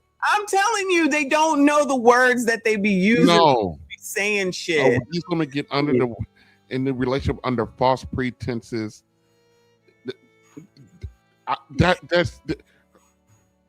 Okay. That was just all wrong. It was all wrong. Exactly. She been wrong. She been wrong all night. Even understand what their place is in marriage. Two things can be true at once. I don't think women understand how much this goes back to the very first question. I think that women have a subconscious disdain towards men. I think that women expect a woman out of a man, and it is destroying relationships. It is destroying expectations, and it is destroying experiences. I think that as long as you expect that man to, how is he supposed to be, super affectionate and loving, but don't be too soft? And he's supposed to make all the money, but then you also need all his time in a day. Like, it is. Don't work too much, because you ass gonna get walked out on in the middle of dinner, child. Delusion. I don't even know how else to say it. No, it is. It is straight delusion what women are expecting. And now you get into a relationship and you've locked in with a person where you're like, oh my God, you're not doing what I need you to do. You're not saying what I need you to say. I don't feel seen. I don't feel heard. I don't feel acknowledged. I quit. Well, you're going to end up going to the next person with the same problem. So are you saying in hindsight that it's not a man's job to be emotionally aware of his woman's needs? I just feel like there has to be some level of standard of a man to be emotionally regulated enough to be vulnerable with his woman so she can be safe emotionally, mentally, spiritually, financially, and physically. All of the things, they're all important. Ultimately, child, what is she saying? She's just being obtuse for the sake of being obtuse. Yeah, okay. Annoying girl. Just imagine dealing with her as a dude. You can never have a productive conversation and no conflicts will ever get resolved with her. Right. Exactly. You can never resolve anything with her. And then Sarah can't resolve anything with her. I know she's there to be contrarian, of course, but it's like you just bring up stuff that don't make no sense. And I can hear and sense that when she's talking about some of these situations, she's talking about herself. Reaper said to become a mind reader. Thank you, Kofi. He said we're cooked. Great American philosopher, RBN. Yes. Oh my God. You got all the RBNisms. What are you called again? Teleprompter. What's your name again? At work, respiratory. Respiratory. Add respiratory to the list. Chloe be like, respiratory. And I'll be like, oh, Lord. That high-pitched white girl, valley girl. Oh, my God. It just. Oh. it drives me berserk. They love you over there, though. I'll be like, no. My name is. Don't call me that. That's too funny. Everything I always say goes both ways, right? But I can't tell a man how to be a man. I can tell a woman how to be a woman. I agree. And so for me, I think that we need to put parameters around our relationships to keep them safe. Well, this is what's crazy. I was having a conversation and I was talking about how, Brock and I, we listen to books or we read the Bible and we pray together and all these different things are like, wow, you're really pulling out the big guns, aren't you? And it's like, why is that such a, like, oh my God, you know what I mean? Reading the Bible but people are not intentional about their relationships. People are drifting and you cannot drift to the top of the mountain. If the mountain is the top of the peak of the mountain stands for success, you have to intentionally climb. And even when you intentionally climb, it's hard. And even when you intentionally climb, you need the right equipment, which brings me to this thought. Have you guys ever realized, and I had this realization about therapy, right? Now I believe in therapy. I believe that it exposes your blind spots. And I think I found the issue with therapy. I think therapy exposes your blind spots. It exposes your troubles, but it doesn't necessarily give you the tools with how to handle it. And sometimes the clock runs out before you even get to the tool. So now if you told me that I have this thing and it's couples therapy, now with me and my person, and we've been identifying all of the BS that we have in our relationship and the resentment and the disconnection, and then the clock is up. Now I've just added more BS to the pile. So now I hate this man even more. He hates me even more. I feel even more disconnected. I feel even more resentment. And so what happens is I don't have the tools to be able to break down all of the pile. I really think that therapy and help means that you should learn the tools first. When something comes up, this is how you handle that. This is how you assume that they have positive heart posture. This is how you assume that you actually like your person. It has been statistically proven that people that we were reading a book by Dr. Gottman right now, and he talks about how the first 3 minutes of an argument, you can tell whether it's going to go bad or good. If it starts off in a negative space in the first 3 minutes, it almost always turns into a blowout. It almost always makes it worse. But if it starts positive in the first 3 minutes, then it's like, oh, this will probably get solved. And so I think that too many people come at their partner like, you're the problem. You didn't do this. Why'd you forget that? You're not listening to me. You don't ever care about how I feel. You don't ever whatever. You just shut down. And if that's how a conversation starts, it's not going to get better. It's just going to get worse. And so we need to be way more intentional about our relationships. So when you say intentionality within relationships, how people look at you and Brock and say, oh man, y'all read the Bible together, y'all pray together. That's so taboo for them because they aren't intentional with themselves. They don't pray by themselves. They don't read the Bible by themselves. So it's like to hear a married couple do what they're supposed to do, it's foreign to them because they don't know what it's like to have God in their own life. Why don't they just figure out their own relationships and stop listening to other people and watching what other people are doing? We make things way more complicated than they need to be. Exactly. This is exhausting. Having to think about all of it. I remember I said something to a lady one time about, I forgot what it was, what I did. And she goes, oh, that's interesting. We should unpack that. I go, no. We don't unpack nothing. Well, no. We just need to figure out why you. I said, because I did. That's all the unpacking I'm doing.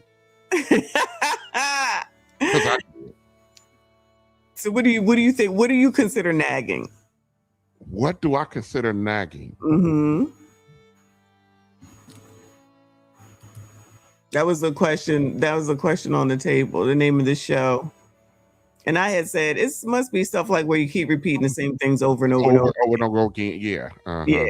It's because y'all get all up constant complaints. So it's like you can be nagging, but not about the same thing. It could be just you got to complain about this, you got to complain about that. My wife was that way. There was always a problem. There's always a problem. But you're the problem solver. Huh? But you're the problem solver. I can't solve crazy. The dishwasher don't work. There's a flat tire. You need to get gas in the car. Take the trash out. Put the kids in the tub and then put them to bed and read them a book. Yeah, my wife, she would be like, "Why are you laying on the floor? Why are you laying on the floor? What?" Yes. Do you have to watch that on TV? Oh, that is that would give me nightmares. I don't need that in my spirit. Can you turn it down? I mean, just kind of those kind of things. Yeah, that sounds annoying. It does. Constantly, there's always everything. There's things that you don't think is a problem is a problem. Always a problem. Never satisfied. Never. Okay, we be leering around here. Damn, man can't even lay on his own damn floor, Nicole. Ain't that a mess? I lay on my own damn floor. That was a problem. Oh my God! I would come home from work. This was my routine. I would come home from work. This is when I worked in the office. This is way before I was respiratory. I would come home from work. dealing with other people's problems all day. And what I wanted to do was lay in front of the TV for 1 hour, watch the news, Victor Newman, or what. I just needed an hour to decompress. This cackling hyena. Every time I would come home, I'll be letting she'll come and stand right over me. So you're not gonna come in and greet me? I will in an hour. That was so. It was you couldn't even do stuff like that. That's a form of nagging when your husband needs something to be able to engage with you. You know what I mean? If he comes home, if he needs 30 minutes, an hour to not deal in order to deal with the rest of the home, you got to give it to him. Because if you want to interrupt that constantly, that's nagging. Okay. And how you think that's going to go in the long run? Not good. Like she says, the way that a conversation starts in the first 3 minutes is going to determine how it's going to go. That's I can attest to that. That's true. Shout out to Kofi. He said it's hard to solve a problem for someone who doesn't care to solve the problem. That is true. Also, we can't solve a problem where there really isn't a problem. We leered a lot today. Yep. That was a lot. Yep. A lot. I gotta watch her with that nose though. Ugh, that's disgusting to me. LS says, what I told you, messy in my ear as soon as I get home. Oh, y'all. The chat has been off the hook as usual. I appreciate y'all. When are you ever going to do some work? Respirator? Respirator? Transponder? Really? What is it? Respiratory. I got to write that down. Don't write it down. Don't write it down. Reaper will remind me. Respiratory. Respiratory. Yes. We hate it. What do you mean when I'm going to do some work? Live stream. I don't know. Okay. I got one ready to go. It's just the energy to do it. Yeah, I don't want to nag you. Absolutely. I'll be on with Dr. Thunder on Saturday morning. Who in the hell is Dr. Thunder? Some doctor on YouTube. Yeah. I don't know, just some doctor on YouTube. I just be in his chat sometimes. Some of these people be over there. Oh, okay. I have no idea who Dr. Thunder is or whatever, because I'll check it out on Saturday. Kofa says, respiratory prime. There you go. Prime. All right, I'm done. You got anything before we go? No. I'm going to go check in and see what happens at the end of this Cleveland Browns game. But other than that. Oh, football. Okay. Thank you for the poop locked and loaded. I appreciate you. Shout out to RBM for coming up. I appreciate you. I know we already subscribed, even though I don't know when they're going to do no work. But right. You. Always good to have a male's opinion. Hopefully we can do this again soon. Guess you have the weekend off. I got Saturday off. Oh, okay. All right. Well, maybe we can do another show another time. All right. Cool. I appreciate you. Shout out to all of y'all. Thank you so much for coming through. It's late. It's 10:30 and I'm not going to eat. Oh, yeah. 9:30 here. Yeah, I'm not going to eat. I had these eggs and Greek yogurt. It did not go well together. Eggs and Greek, that doesn't sound like it goes well together, Michonne. Understood, but this is what I have to eat. So this is what I thought would work tonight. It doesn't work. I'll try again tomorrow. Anyway, again, shout out to y'all. I see you. I appreciate you. Thank you to everybody that donated today. Shout out to the mods for doing the damn thing. Shout out to the chat. It's the best chat on YouTube. They are half damn crazy all the damn time. Hit the like button. Subscribe if you're new. Hype the daggone video if the option is there. I'll see you all in